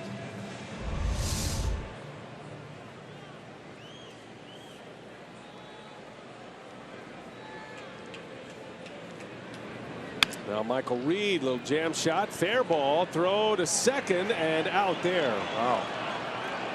Good play by Freese. Bang, bang at second base. That was some kind of play. I mean, that's an unbelievable play by David Freese. The way he threw that ball sidearm. Yeah, coming in. I mean, the easy play would be to go to first base, but check this out. That is not an easy throw. Good job by Rodriguez acting as a first baseman to get that out. Yeah, he made up his mind, had a quick decision there. Boy, that was a terrific throw. It's a good shot of the footwork of Sean Rodriguez. Switched the feet, the full stretch, and that got the Pirates an out. That's his experience as a first baseman coming into play right there. Andrew Susac will pinch hit for Milwaukee.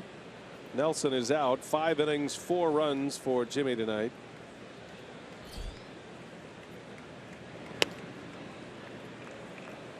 Saw Andrew Susac in the batting cage last night, long after the game ended. Still in full uni. Yeah. Taking cuts in the cage, swing after swing. Yep, got announced as a pinch hitter. The Pirates made a pitching change, and Greg Counsell went to the bench, so he was announced. He was actually in the game, but didn't get an at bat.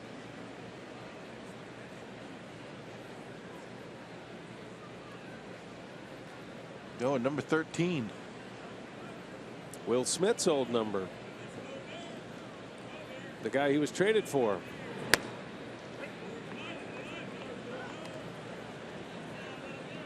Susac spent a few years as Buster Posey's backup, has a World Series ring with the Giants. The 2014 Giants.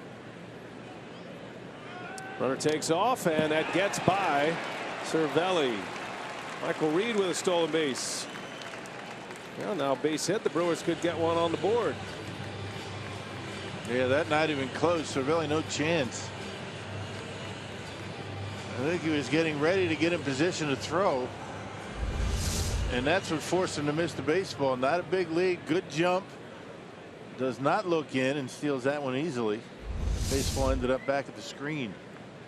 First major league stolen base for Michael Reed. He got just a brief window in the big leagues last season. Susac takes a strike, and down he goes. 2 outs. Cool with strikeout number 5. Check at number 6. And to the top of the order in VR, and we're looking for the last Brewer to lead the league in stolen bases. Our Carsoup.com trivia, that would be Scott Pasednik. 70 bags in 2004. Second franchise history. Tommy Harper is the franchise leader. 73, did that in 1970. Yeah, that was a terrific year for Pasednik. Really was never able to match it. VR tracks one all the way in for a strike. Jonathan is 0 for 2.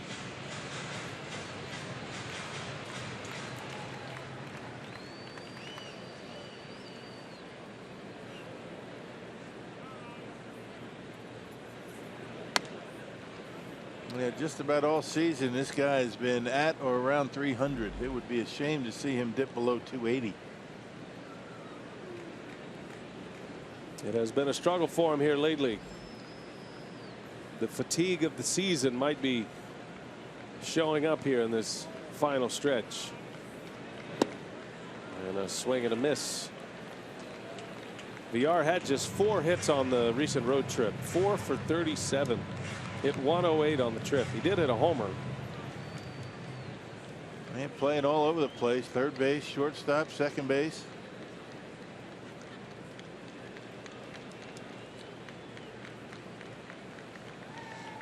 One and 2 the count.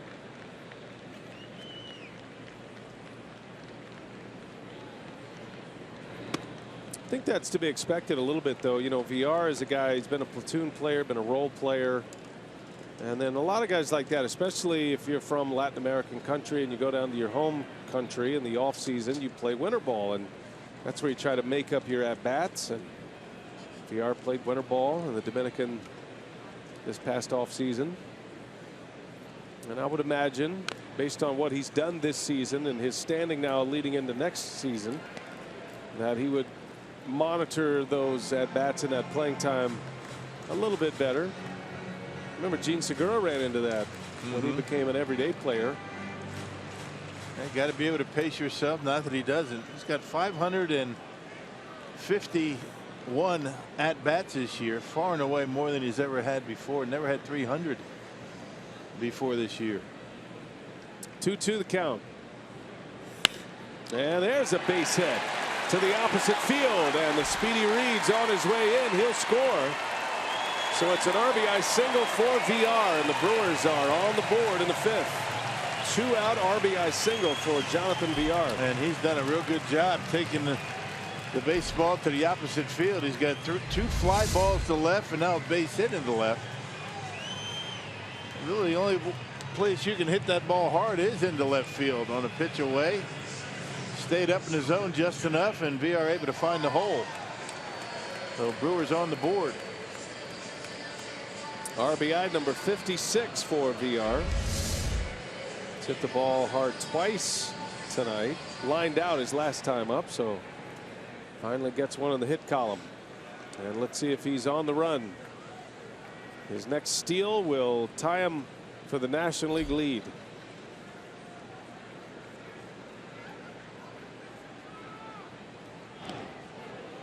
Nice dig over there by Josh Bell. Might see a few throws to first base.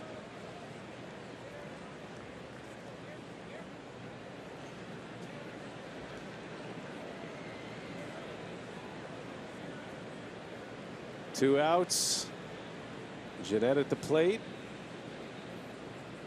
And another throw to first. Close. Wow, VR almost picked off. Yeah, the Pirates are going to take a look at that.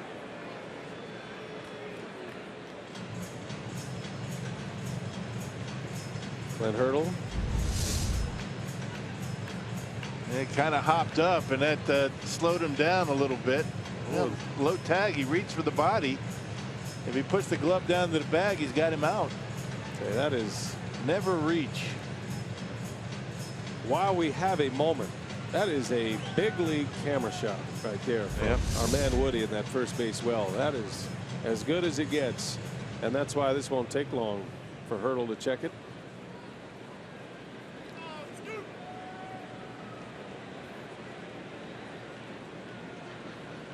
We got great talent behind our broadcast each and every night. Our crew behind the cameras in the truck,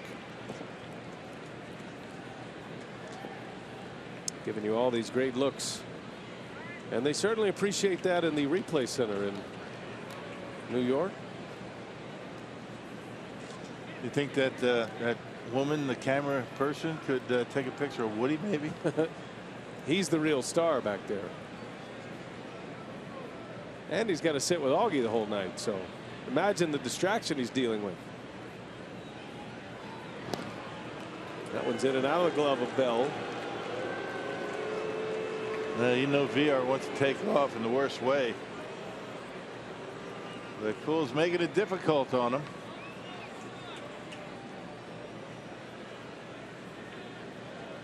At some point, if you're Cool, it is a 4-1 game, and you don't want to lose sight of the hitter in this sequence.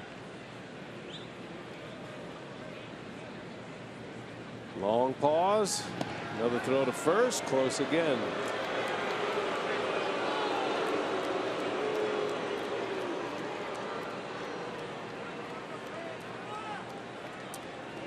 And you can't hang that on Cool, by the way. These are calls coming from the bench, the Pirate bench.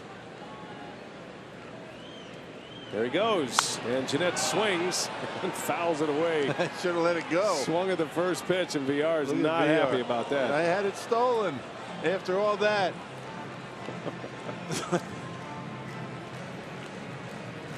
Now I got to go through all that again.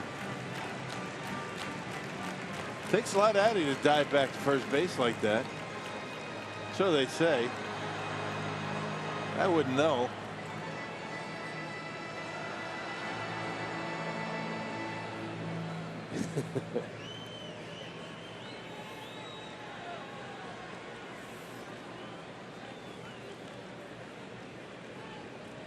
No balls and a strike. Pitch out this time. VR not running. A lot of times you give away a pitch out when you have a quick delivery to home plate like that. Good base stealers will recognize that. When you're too quick, it's going to raise a red flag, and they'll just stay put. One ball, one strike now. Cool Even with Jeanette, who takes strike 2. And now Scooter's saying we're even. I took it to let you go. You stayed put. And now I'm down to count 1 and 2. Now it's every man for himself. It's kind of felt like that the way the at-bat has gone already. And there he goes. And Jeanette takes down and in. Throw to second. The tag out at second base. VR is convinced he is safe. And you know they're going to look at it. Pat Murphy now managing the ball club after Counsell's ejection. I wonder if Counsell's down there as the replay man for the Brewers. Probably. Umpire's in the way. Can't see. They can't see when the hand hits, but it's close. There you go. Where's the tag? Well, I don't know. I'll tell you, that's going to be close. Going to have to maybe stitch a few replays together here. I think he may have gotten a hand in there if you just put the images together where the tag actually hit him on the hip and then where the hand ended up. Terry Lane's trying to expedite the process, and the Brewers say no, they do not want to challenge, and VR is not happy. Frustrating sequence there for VR.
Getting thrown out down by 3 runs, and that ended the 5th inning. And keep up with the crew wherever you are with MLB.com at bat, the official app of the Brewers, featuring live broadcasts, scoring updates, breaking news, and more.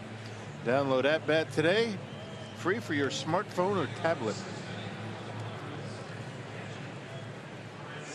New pitcher for the Brewers. Nelson lifted for a pinch hitter, so here is Blaine Boyer now. You see the numbers for Blaine Boyer at 4.21 earned run average. The ERA is going up a bit. 58th appearance for Boyer. And last pitched on Friday and took a loss. Gave up that walk-off home run to Miguel Montero. That was on Friday against the Cubs. Boyer facing Francisco Cervelli as we start the 6th. Jimmy Nelson goes 5 innings, gives up 4 runs.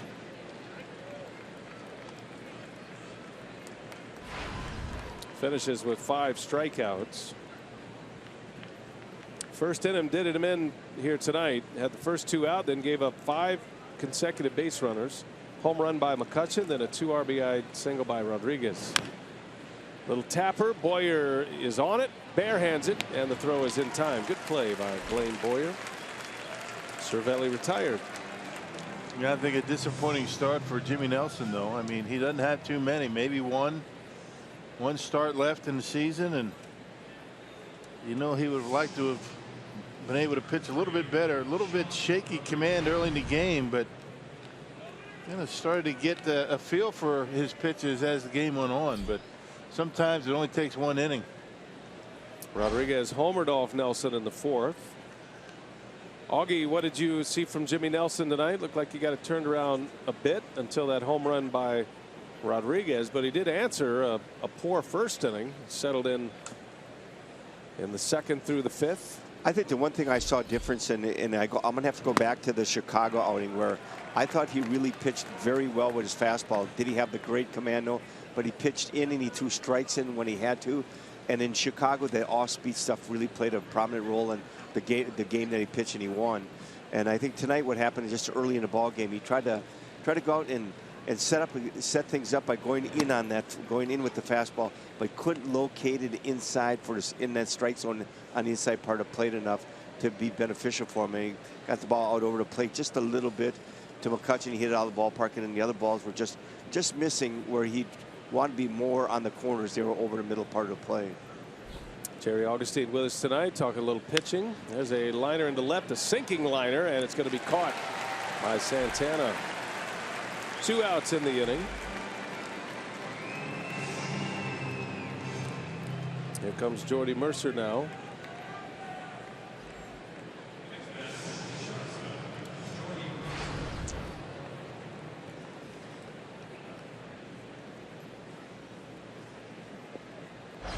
Mercer 0 for 2. Boyer trying to make it a 3-up, 3-down inning. Would be just the 2nd of the night against the Pirates. There's a strike. Nelson goes 5 innings with 6 hits. Those 2 walks and a strikeout. 2 home runs allowed. He's given up 24 on the season. Yeah, 6 hits, 4 of them coming in the first inning. 2 outs, nobody on, 2 strikes on Andrew McCutchen. Ended up giving up 4 hits and 3 runs, just like that. Well, if Nelson does in fact make another start, he'd be back up in the first game of that series against the Rangers. That would be next Monday, starting the final road trip of the year. Taylor Youngman's going to make a start. He's back in the rotation. Junior Guerra shut down, but Craig Counsell will remain in a 6-man rotation. Youngman gets the call Saturday night. A swing and a foul tip in and out of the mid of Pena. 1-2 the count.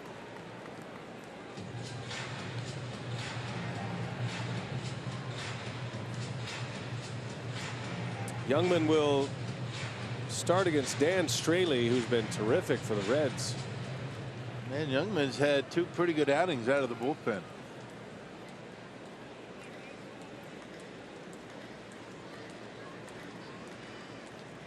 The 1-2 pitch, and it's popped up foul.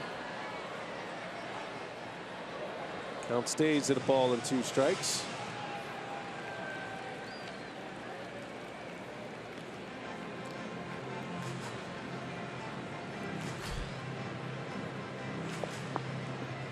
Brewers will have Jeanette, Carter, and Santana coming up.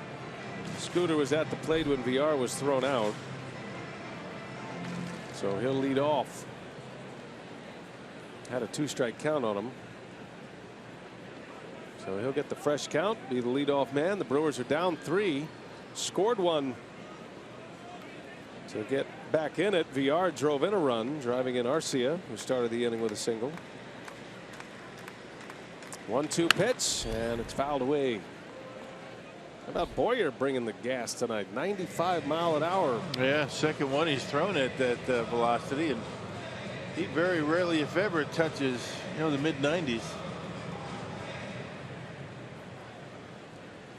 It's been a great influence. Good teammate. Does a lot of humanitarian work.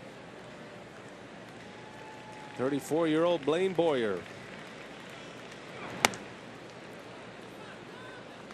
had a stint in Japan. He went 3 years between appearances in the major leagues. Went to Japan for the 2013 season, and then he had to work his way back up. AAA was with the Padres, the Twins last year. There's a little flare that's going to fall, a base hit. And that elusive 3-up 3-down inning. Yeah, just a nice piece of hitting by Jody Mercer, just flipping the bat out there, and that slider down and away, not even a strike. Dumps it into right field.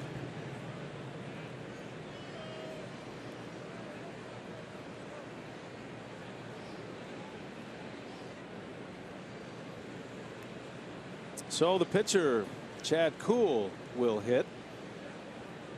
6th inning, 4-1, and a swing and a miss. Kuhl drew a walk off Nelson in the 2nd, and then Jimmy struck him out in the 4th.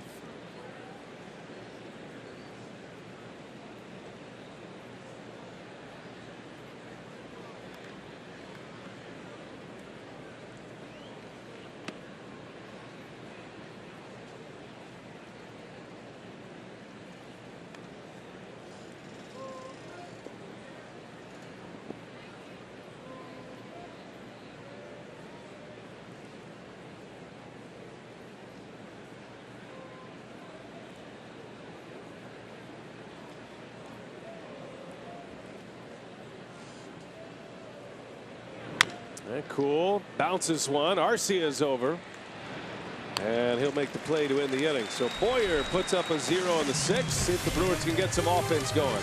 Bottom of the 6th coming. 4-1 Pirates.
Milwaukee Brewers baseball on Fox Sports Wisconsin is brought to you by Miller Lite, the original light Pilsner.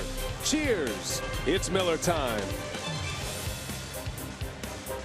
Oh, the famous racing sausages entertaining us all. 4-1 Pirates lead the Brew Crew as we go to the bottom of the 6th inning. Don't forget, every weekday morning, Skip Bayless and Shannon Sharp go head-to-head on the day's hottest sports topics. Maybe Jerry Lane will come up tomorrow. Undisputed with Skip and Shannon, weekdays at 8:30 a.m. Central, only on FS1. 4-1 Pirates. Brewers coming up. Jeanette will lead off, and then Carter, and then Santana. Chad Kuhl's been good tonight, surrendering the first run the Brewers have scored last inning. You see Jeanette at the plate, presented by Wendy's. Had a double in the first inning.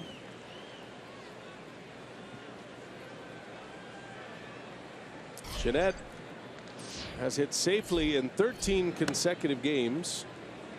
During that stretch, he's hitting .348, and he has 6 doubles in that stretch.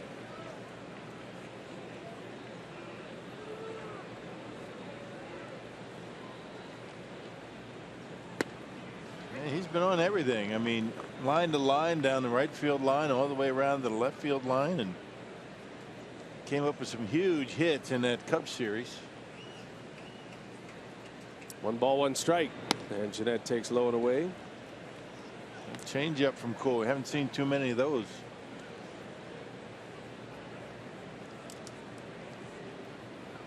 Sinkers and sliders for the most part.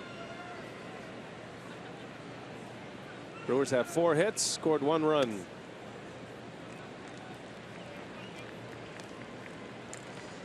Now, you know, Hurdle is hoping to get another inning at least out of Cool. Pitch count's in good shape. He let him hit last inning.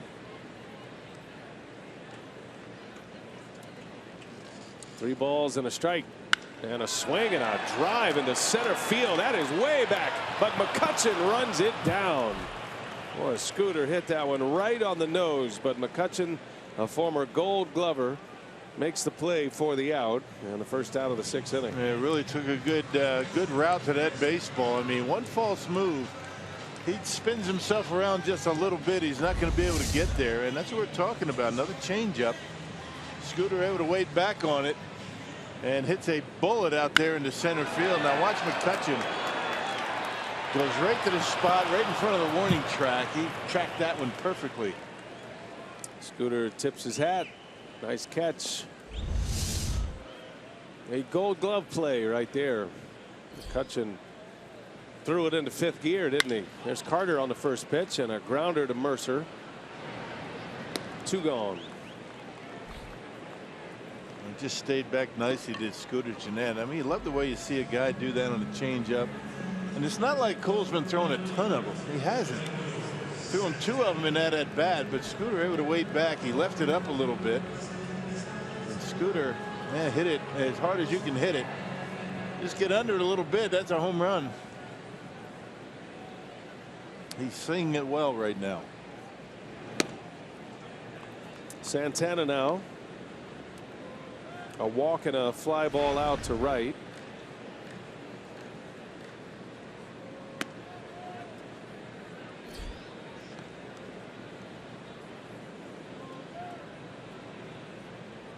It's a big league last name, isn't it? Very cool.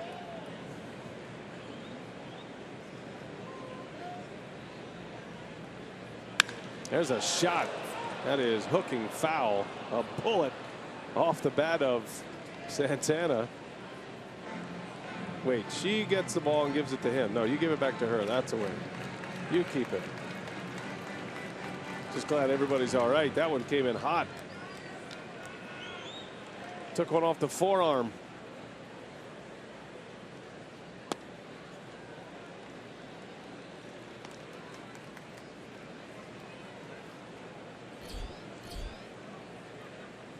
Had a rough first inning.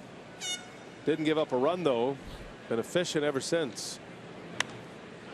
Little jam shot. Oh, my goodness. What a hop. Santana's going to reach with a base hit. That ball took a left turn and went straight past Bell and into the outfield. Yeah, a little English on that. He got jammed badly. Put a little English on it. And slider. Right off the end of the bat. Actually, it was off the end of the bat, not jammed. And watch this play. It's got a big spin on it, and boom. It went never straight left. And never anticipate, right? Santana's follow through was classic. He's looking down the left field line for that ball. Watch this. Look where his head is and his eyes, and he's like, oh. That ball's out of here. Nope. Wait. But it's a base hit. I'll take it. That's great. It's a good miss hit. That's not going to go up in the Tom Amansky, poster for follow throughs, but it works. It's a base hit, and it affects the spray chart. Tommy Mansky? Yeah, the hitting guy. Fred McGriff used to endorse it. The guy on TV? Yeah. You stay up late, don't you? Those are late. I don't even know if he's got a business anymore. I remember that from my childhood. Yeah. That's like 1:30, 2 o'clock in the morning, isn't it? Well, keep some late hours, That was feeding time when those were running with Fred McGriff, the crime dog. Perez, little fly ball to left. Frazier went back, now coming in, and that'll do it for the inning. So the Brewers get a hit from Santana. Cool is still rolling along here, just 1 run through 6.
Tonight's time of the game winner, Shooter's Pub in Shawano. Shawano's northeast of, or northwest of Green Bay. Got it. Northwest. Use the left hand, northwest, thumb right. to the. I got it. Yep. Hey, if they call the Brewers by 8 o'clock tomorrow morning, they get 40 tickets to a Friday night game in the Miller Lite Beer Pen, April or May next year. This offer courtesy of the Tavern Lake of Wisconsin and Miller Lite. By the way, Rock, did you know Tim Dillard? He's at the ballpark. He's been here the last couple of days. We're going to have him on. We were trying to distract him.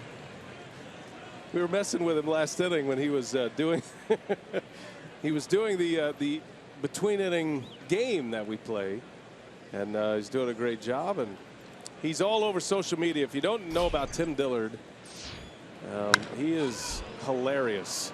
Frazier on the first pitch, flies one to center. Jacob Barnes, the new pitcher. So anyway, we thought we'd mess around a little bit with Tim. He was right below us doing the between inning contest, and we're screaming at him, and he's trying to concentrate. Jeff Levering is clapping for him. I grabbed a piece of chicken in the background. I tell you, Tim has done.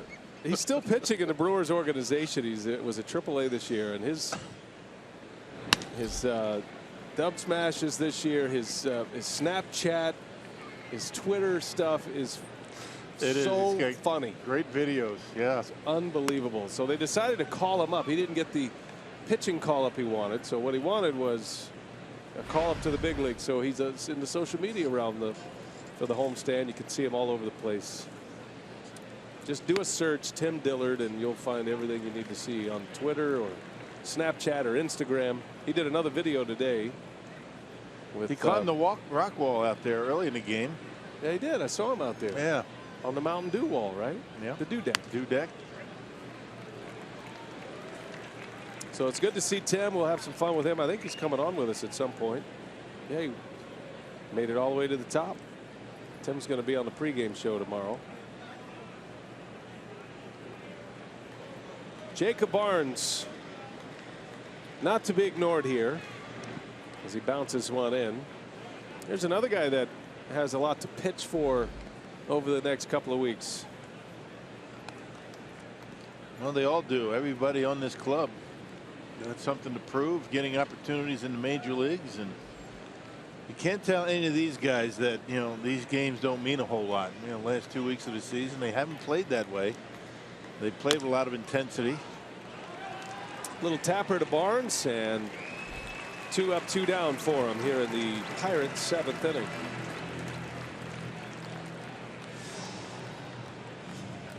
Well, he is certainly a guy you look at and think big league closer at some point. He has electric stuff. He's got that slider that he calls a cutter.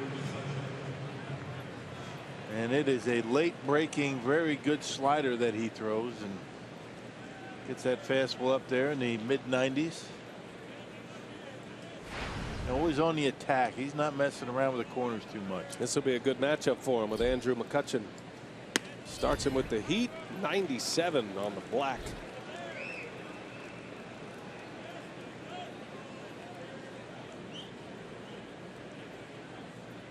No balls and a strike.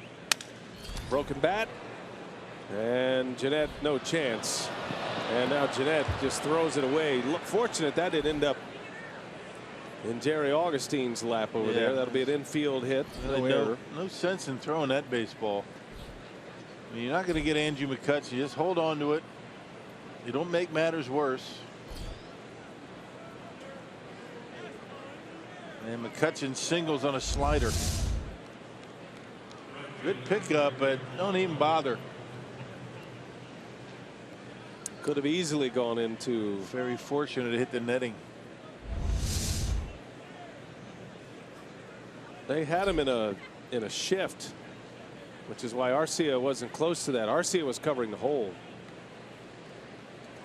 One of those occasions where the shift hurts Jacob Barnes. But it was right off the end of the bat. You really don't set your defense. We said it a lot this year. You set your defense based on where a hitter normally hits the ball hard. That was right off the end of the bat. Not much you can do about it.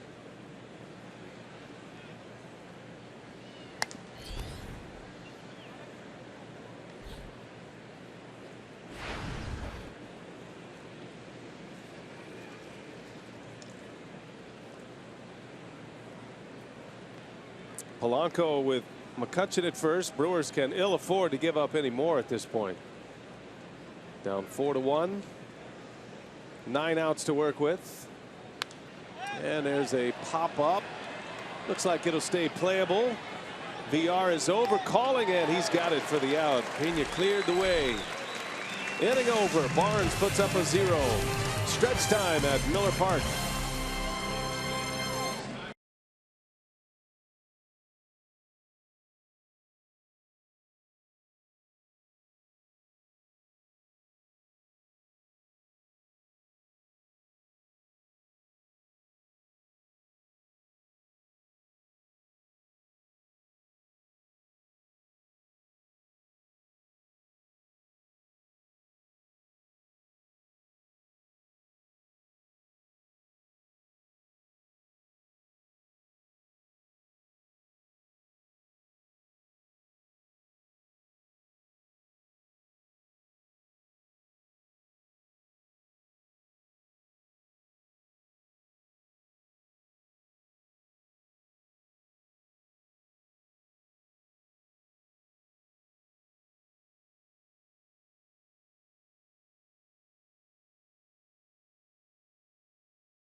Down by 3 to the Pirates, and it's fan appreciation weekend here at the ballpark this Friday through Sunday at each of the 3 games against the Reds.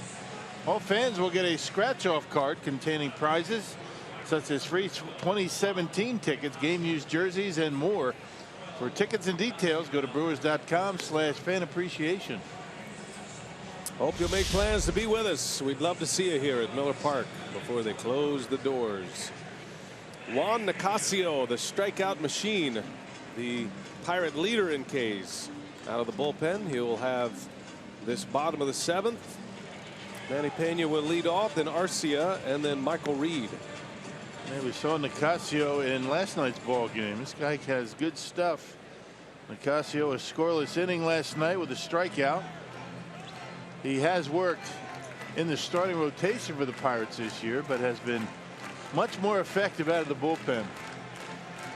Sean Rodriguez goes from second to first base, and Pedro Florimon will enter the game at second. So Hurdle tightens up defensively with a 3-run lead. Pittsburgh trying to win their 6th consecutive game at Miller Park after they had lost 9 straight. Fastball strike to Pena.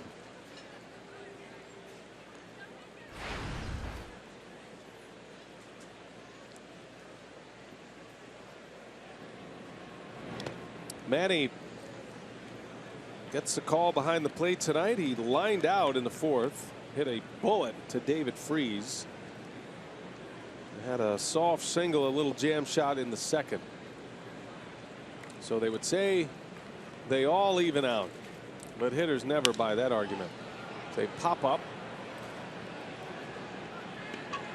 Florimon is there to make the play.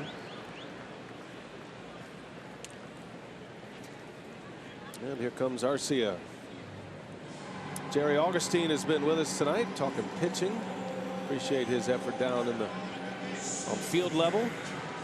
Augie, if you don't mind, talk a little shortstop here with Arcia coming up. I know he's a guy you've seen for many years, going back to his single A days when you used to go up to Appleton and watch the T-Rats play. But Arcia is a guy, it's an interesting player to watch because he's always been the youngest guy at whatever level he's played. I think he was 20 years old when he was in the Midwest League, and here he is in the big leagues at 22. You know, the thing that impresses you so much about him is his baseball instincts. You know, we've seen him make the play like today, got the ball, turned and made the throw like off balance, and hits the ball right to first base. I think that's what's so amazing. He has such great instinct and understands what he has to do to become a good player. And you got to appreciate that and what he's done since he's come up to the big leagues. Yeah, we've seen that. I mean, we saw it from the first day. I mean, defensively, he is a big league shortstop. I mean, he has got all the tools to be a very consistent defender. He's just got a lot to learn at the plate, and that was anticipated. And one of the reasons why the Brewers felt as though they needed to bring him up to go through the growing pains this year for a couple of months offensively, and it really hadn't affected his defense too much. There was a stretch there where he was making some errors when he really was having a difficult time at the plate, but he's corrected that. It's more consistent up there at the plate. Yeah, I totally agree. I think you see him make the plays, and you know the funny thing is when you sit up above and you watch him make the plays, it looks so unbelievable I can even make it. Here's a ball hit to the shortstop. Oh, a little play-by-play, Jerry. Yeah, nice. That's it. Got to get into it a little bit. I like Keep it down going. here. But, you know, it's really neat when you're sitting down here and you see him get that break right away and go to the ball. The instincts he has, it's something special. There's no doubt about it. And, you want to become a good defensive team, you got to have a good defensive team. When you have a good pitching staff, he's a good place to start. You know, Wog, he just had BA take his headset off. I think he's going to let you do the rest of the inning. Oh, that would be awesome. That'd be awesome. It'd be really great if you did it in Jim Gantner voice. Yeah, I can't go there yet. Augie does Gumby better than Gumby does Gumby. Yeah. He's a great guy, one of the best of all time. What was his line last night, Rock, you mentioned? Oh, yeah. When Cervelli didn't make that play and Carter was coming in on him, he said he heard footprints. That's Gumball. That's Gumball. There's nobody better. We see Jim Gantner out here all the time. He's in uniform. He hits a lot of fungos, works with the infielders with Carlos Subero. It's good that he continues to be a presence here with the organization. Oh, he has a real passion for the game. He enjoys it and loves being around the players and going to spring training. And, you know, when you got guys like him you can have around, you keep guys loose, there's no doubt about it. 2-1 to Michael Reed with 2 outs. Bottom of the 7th at Miller Park. And that one is in there, a strike. 2-2. This Brewer offense hasn't given the Brewers fans much to cheer about tonight. They had that 1 run. VR drove on in with 2 outs in the 5th. Lost last night 6-3.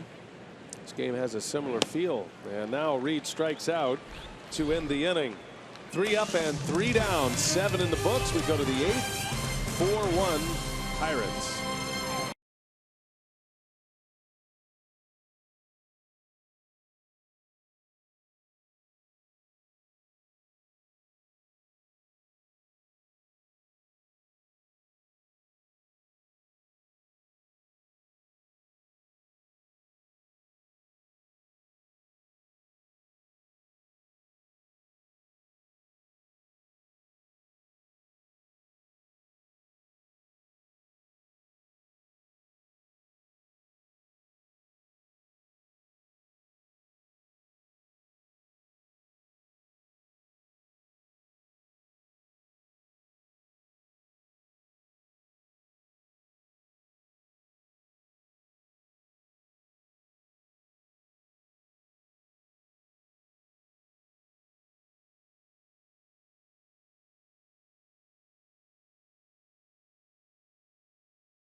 Four to 1 Pittsburgh. And we go to the 8th inning now. Back at it tomorrow night on Fox Sports Wisconsin. Ryan Vogelsong against Chase Anderson. Miller Lite, what's on tap? We'll be on the air at 6:30. Brewers Live pregame. Tim Dillard will be on the Brewers Live pregame. And we'll enjoy that. Craig Kashan, Davey Nelson. Jacob Barnes back out for a 2nd inning. He looked good in his scoreless 7th. Gave up an infield hit to McCutchen. Barnes had a little tightness in the elbow that put him on the shelf for a little bit. It seems like that's behind him, the way he's throwing the baseball. 96, 97 with a fastball, and that nasty slider. I'm telling you what. We got to get a little Jerry Augustine breakdown on that slider. That's about as good as it gets. He started throwing that when we first saw him in Philadelphia. Hitters were baffled by it. He calls it a cutter, but whatever. It is dominant, and Freese strikes out to start the 8th inning. Yeah, he comes right over the top. He's got that good fastball, but he throws that slider, gets on top of it, and cuts it straight down. That is nasty. You know, Augie, that's a true slider too. I mean, you've seen guys that throw that true slider. Doesn't have a big break on it.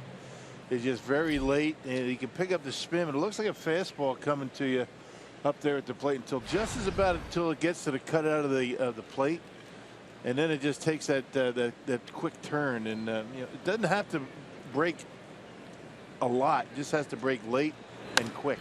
Yeah, you said it right, Rock. And when you look at him, you look at his fastball.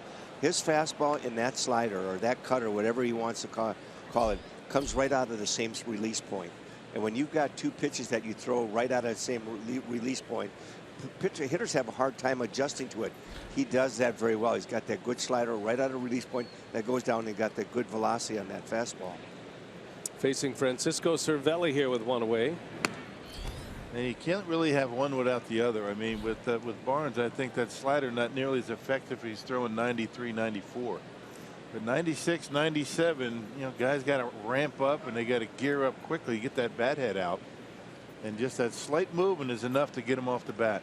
And not only that, he's starting to learn how to locate his pitches better, that fastball. And here's a guy where the ball doesn't have a lot of movement on his fastball, but he locates it very well. He keeps it down in his zone.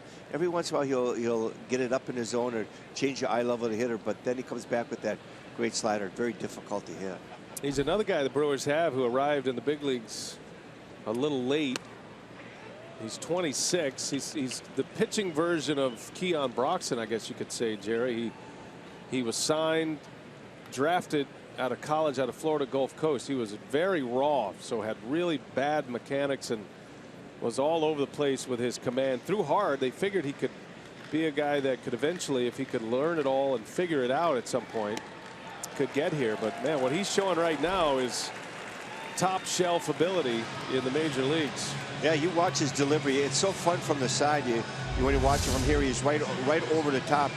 Look at the spin on the ball. Right straight down. Nice release point like his fastball. And that break at the end, it's almost impossible. But nice, soft delivery. Gets over the top. And look at the arm angle. Straight down. Gets a good release point. Good break on the ball. Tough to hit. And the fingers on top of that baseball. That's the key. Here's Sean Rodriguez. And a swing and a miss. Man, that is. Well, it's better the special. second inning, right? Yeah, it is. Yeah, his first inning, still trying to feel his way out there, and he did put up a scoreless inning. Had a good fastball going. Yeah, fastball right by Rodriguez. And this is going to be an easy 1, 2, 3 inning for Jacob Barnes. 2 scoreless for Barnes. Impressive 2 innings against the Pirates.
Two impressive innings out of the bullpen.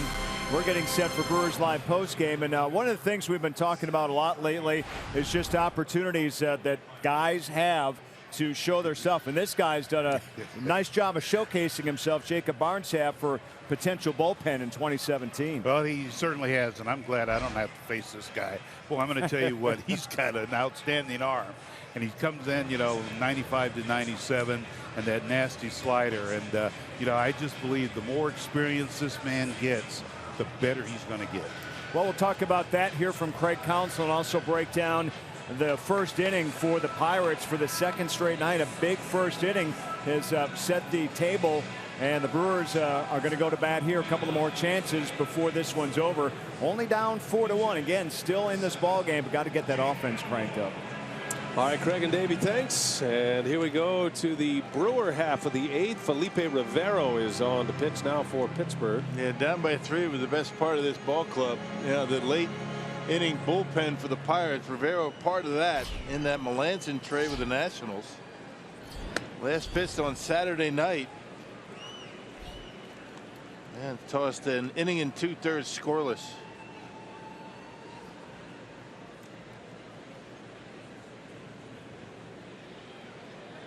Rivero facing Jake Elmore, the pinch hitter. And Elmore a little late, fouls it off. Look at it, Augie. Did you make that play, Augie? Just went over my head. Everybody okay? I reached for it, but Woody tried to stab it in front of me. Sounds like we caught you in a snack. I think you did. Are you having some peanuts? No, Woody brought down some M&Ms and fish. M&Ms and fish. That's a great combination. What a combination. You're talking Swedish fish. That's right. Okay. Not cod. No halibut down there. I'm enjoying it. Thank you, Woody. It's not the best view of the game right behind Woody, though. I got to tell you, there's a lot better places to sit, I think. He maneuvers very well, though. I get to see a lot of the game.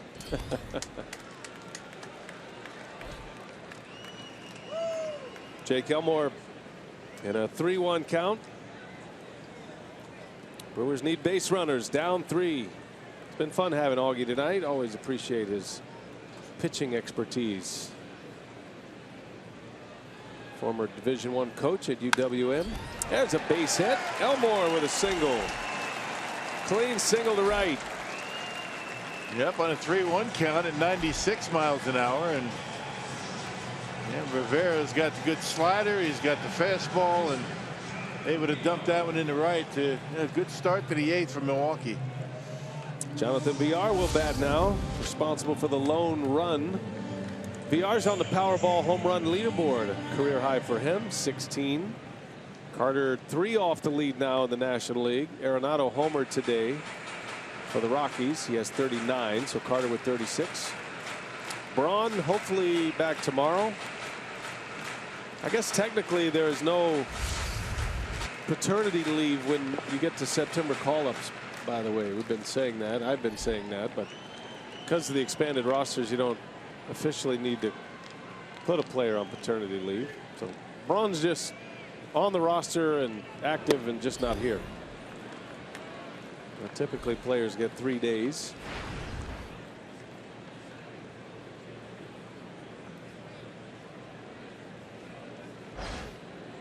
VR single and an RBI in the 5th, was thrown out trying to steal second in that inning. That's how the inning ended.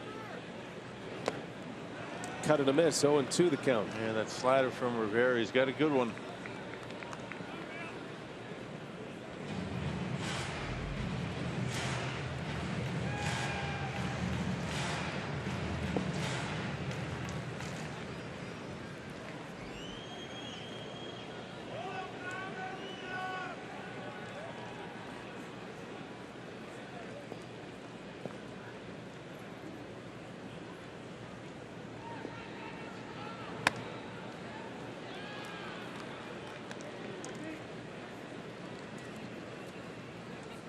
Rivero coming to the Pirates in the Mark Melancon deal. This is the guy they got. They got 2 players, Rivero and Taylor Hearn, who's in the minor leagues for Melancon. Pirates feeling like they dealt from a position of strength. They got a starter out of it. There's a pop-up, and Polanco will make the catch. In another trade, got Ivan Nova. He's been great for him. Rivero could be a pitcher that ends up in the rotation at some point. He's pitched exclusively out of the bullpen in the big leagues. He's got a live arm, no question.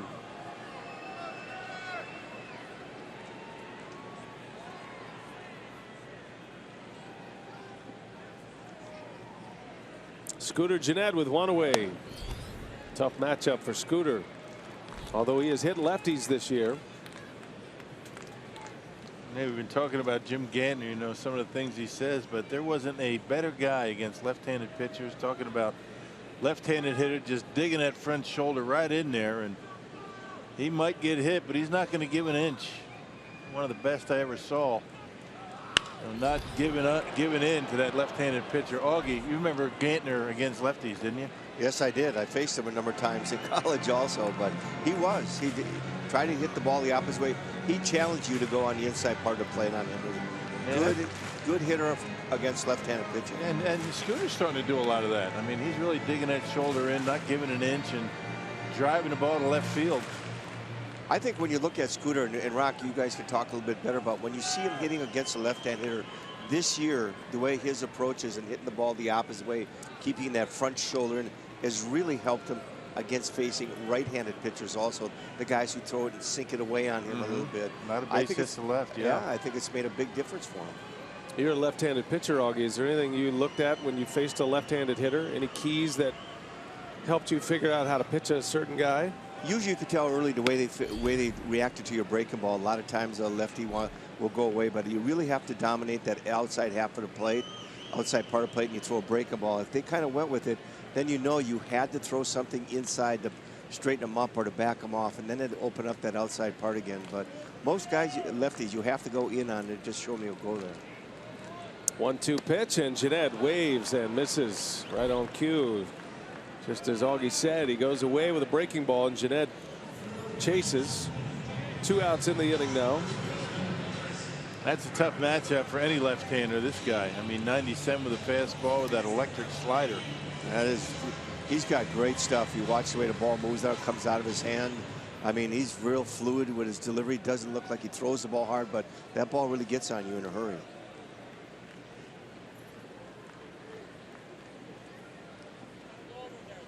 Chris Carter now. Back to Sunday. Carter at Wrigley. Powerball home run number 36. Hit a high towering shot that banged off the facing of the bleachers out there. Homered in back-to-back games. Brewers could use one right here. They're down 3. Rivero bringing the heat from the left side. That one came in at 97.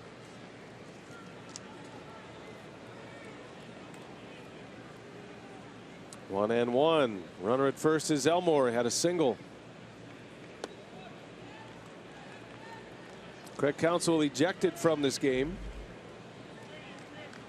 Can't blame him for being upset either. That was a bad scene for home plate umpire Jerry Lane on what eventually was called a foul ball that was never called a foul ball. 5th career ejection for the Brewer manager. And I don't remember Craig Counsell getting that upset that quickly, and I don't blame him. Jerry Lane flat out told him a mistruth. He misremembered. That's a little softer way of saying he lied to him.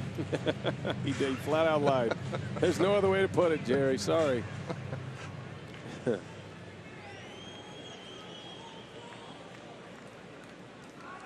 Didn't affect the inning. And it wasn't even a foul ball either. He had it right the first time. All right. Anyway. 2-2 the count on Carter.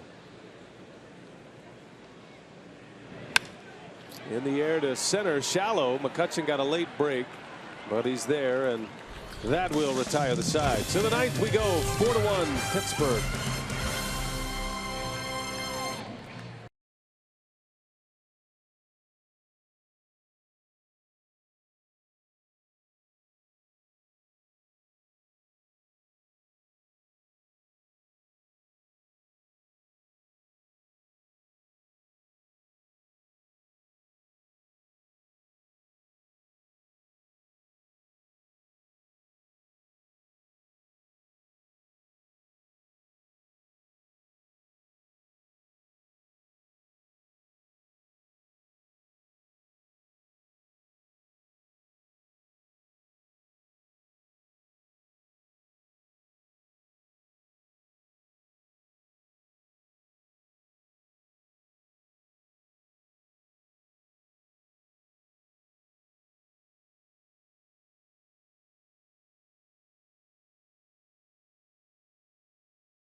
To the ninth we go. Let's get you caught up here. Our game summary started fast for the Pirates. 2 outs, nobody on. First inning. Andrew McCutchen goes deep. His 24th home run. Pirates got 3 in the first, and then a Sean Rodriguez 2 RBI single capped off the 3-run first, and then it was Rodriguez with a home run in the 4th. He's been on a home run binge here lately. His 18th of the year made it 4-0. VR did play the lone run. RBI single came with 2 outs in the 5th. And that's where we sit as we go to the 9th inning. Brent Suter is on the mound for the Brew Crew. His 11th appearance in the big leagues. The pitching version of the 2-minute offense. And that one's in the air to left field, going to fall for a base hit. Jordy Mercer singles to start the inning. Yeah, Brent pitching last night's ball game against these Pirates. Retired all 3 batters that he faced. And has not allowed a run in 9 relief appearances. That covers 9 innings. The only runs he's allowed were as a starter, and that start came in Seattle. Suter was one of the subjects today for golf cart karaoke with our buddy Tim Dillard, which is on Brewers social media sites. Starling Marte, I'm not sure he was expecting to hit, but they're going to run him up there. He's had a bad back.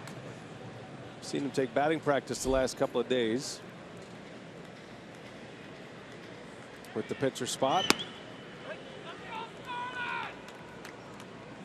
All-star this year for the first time. Probably won't be the last. He's got some star power to him. Yes, he does. He can hit. And he can run when he's not nursing a bad back.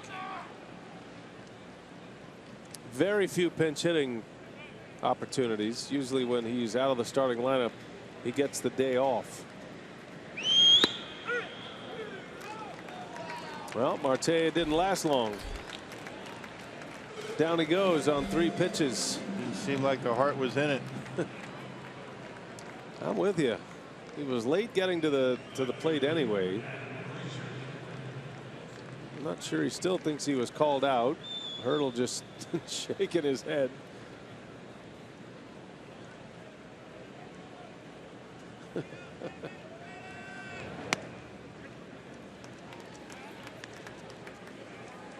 Adam Frazier now with 1 away. You can understand these managers, these coaches, as Frazier goes to center field. Reed on the run, and he's got it for the out. You know, Rock, they put in so many hours, and the front office staff, you know, the guys in the analytics department, and coming up with the scouting reports, all the video work, coaches, manager. You know, once it does get down into the clubhouse to present to the players, I mean, their day starts about noon for a 7 o'clock game, and then you can understand that reaction because you send a player up and you've got a matchup, and this is the guy you want, and he barely is paying attention. Yeah, and he's out on 3 pitches. And that's kind of the manager and coaches, what they have to deal with. I mean, their livelihood depends on what others do. It's not so much what they do. They all, give their all. They're there early. They do go through the scouting reports, and sometimes that's the way it goes. Arcia, how about that little flip from 150 feet? Suter goes quickly through it. A 9-pitch inning. Bottom of the 9th coming up.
4-1 Pirates. Last call for the Brewers. Needing some magic here tonight at Miller Park. Brewers baseball tonight presented by Potawatomi Hotel and Casino. Roof is all closed up. Rainy day in Milwaukee. And Tony Watson back out there, the Pirate closer, nailed down the save last night. He is 14th, and he is 3 outs away and a 3-run lead to work with for another save. Yeah, save 14 last night. Struck out 2 of the 3 batters that he faced. They had a fastball in the low to mid 90s and a terrific changeup for Tony Watson. Pirate bullpen 3rd best in the National League as far as earned run average goes. 3.42 ERA for the Pittsburgh relief corps. Domingo Santana starts it. He's been on twice tonight, a single and a walk. And a wave and a miss. All these power left-handers, Jerry Augustine. We're seeing more and more lefties that throw in the mid to upper 90s. And Watson does it with the combo changeup as well, which is an unusual combination with that kind of velocity. That was one right there. Yeah, he's very good. You look at what he does, his approach. He throws strikes, gets ahead of hitters, and he locates his pitches.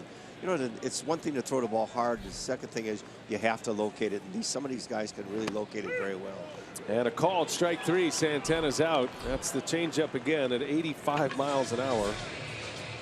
And a strikeout for the first out of the ninth. And the one thing he does very well, he throws a lot of strikes. I mean, to be a closer, there's no way you can come in and start walking batters.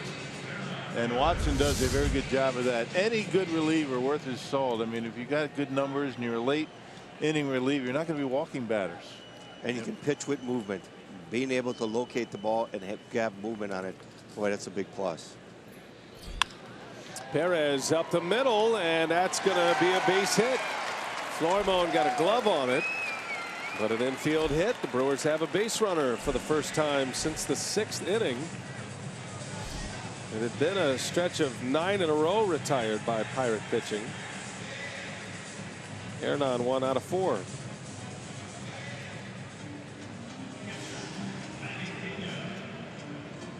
Yeah, 1 hit a day, and they say that keeps the pink slip away. And he was able to get one into center field. Here's Manny Pena now, 1 out of 3. Brewers Live coming your way after the game.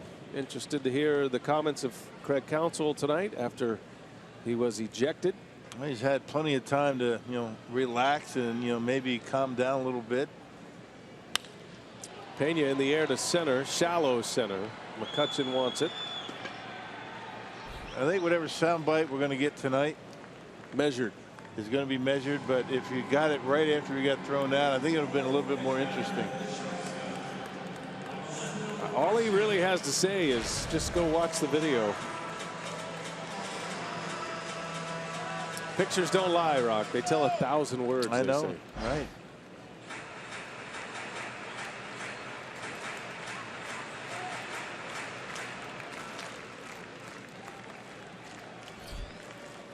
Orlando Arcia. Last hope for the Brewers to keep this game going.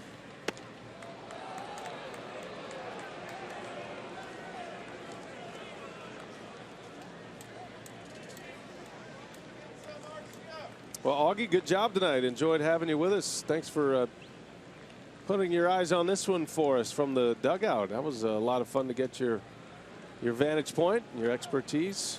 Oh, it's always fun to be with you guys, and to watch a game from down here always very special. You get to see a lot of things you don't get to see up above. Mind you, your playing days, right, Augie? Oh, seems like I'm right there. Yeah. Do you have any Swedish fish left? No. Woody, I think, ate the last. Yeah, he just gave me a couple. It wasn't like I could delve into all of them. I feel like there's a sitcom with you and Woody somewhere in the plans. That's maybe done at a future date. I like that. 2 wily old veteran. Jonathan VR making a guest appearance in your shot. Sitting right in front of us. It's good to have you, Jerry. Appreciate that. We'll see you next on Brewers Live. Great to be with you. All right, Jerry Augustine sitting in with us all night. Last hope for the Brewers here in Arcia. 1 out of 3 with a run scored. He scored the run VR drove in. In the 5th inning, it came with 2 outs. And a strike, 2-2 now. Last game of the series tomorrow. Then the Brewers welcome in the Reds Friday. 3-game series with Cincinnati. And then it's off to the road for one last time. Yep, start packing the suitcases again. Texas for 3, Colorado for 3, with an off day in between. You need that off day when you're preparing for the last 3 games of the year. Right.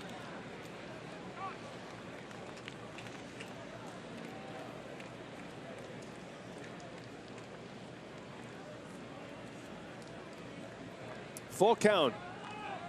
Arcia reaches, tying run comes up. Slow roller, and that is foul. Foul ball. This one was called by Jerry Lane. You could tell because he raised both of his hands and said foul ball. Yeah. Unlike the last time.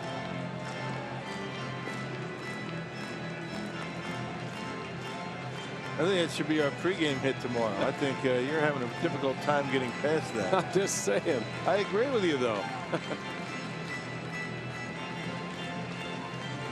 Certain things you just rely on. Maybe You get know, our buddy Bruce Fremming in here. He can break it down for yeah, us. he's probably going to come see us tomorrow. Do you think? You think he'd be neutral on it? He doesn't have a leg to stand on this time, I'm afraid.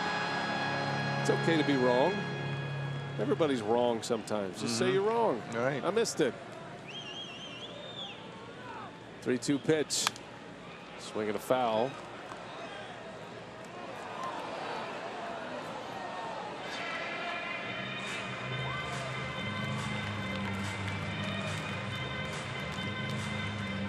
Good battle here. Arcia is hanging tough, trying to get the tying run to the plate.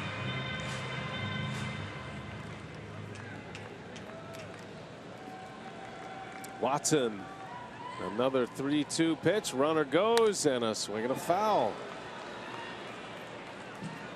It's been an 8-pitch at bat for Arcia. Yeah, the last 2 have been pretty hittable. The other ones have been right on the corners. They're off the plate.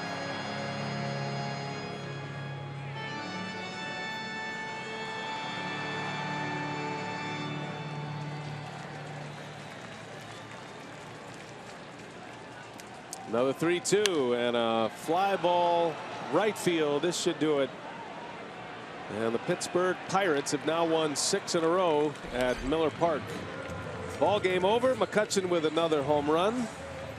Rodriguez drove in 3, hit a home run again. And the Pirates win 4-1. We're set up for Brewers Live now. Craig Kashawn standing by with Davey Nelson as the Pirates defeat the Brewers 4-1. Take it away, Craig. Okay, BA, and this one decided in the first inning? Question mark? Well, we'll find out. Looked the same as yesterday's Pirates win. We'll hear from Craig Counsell as well when we come back here. Get things going and get you set up for Game 3 as well. Brewers Live post game is on the way.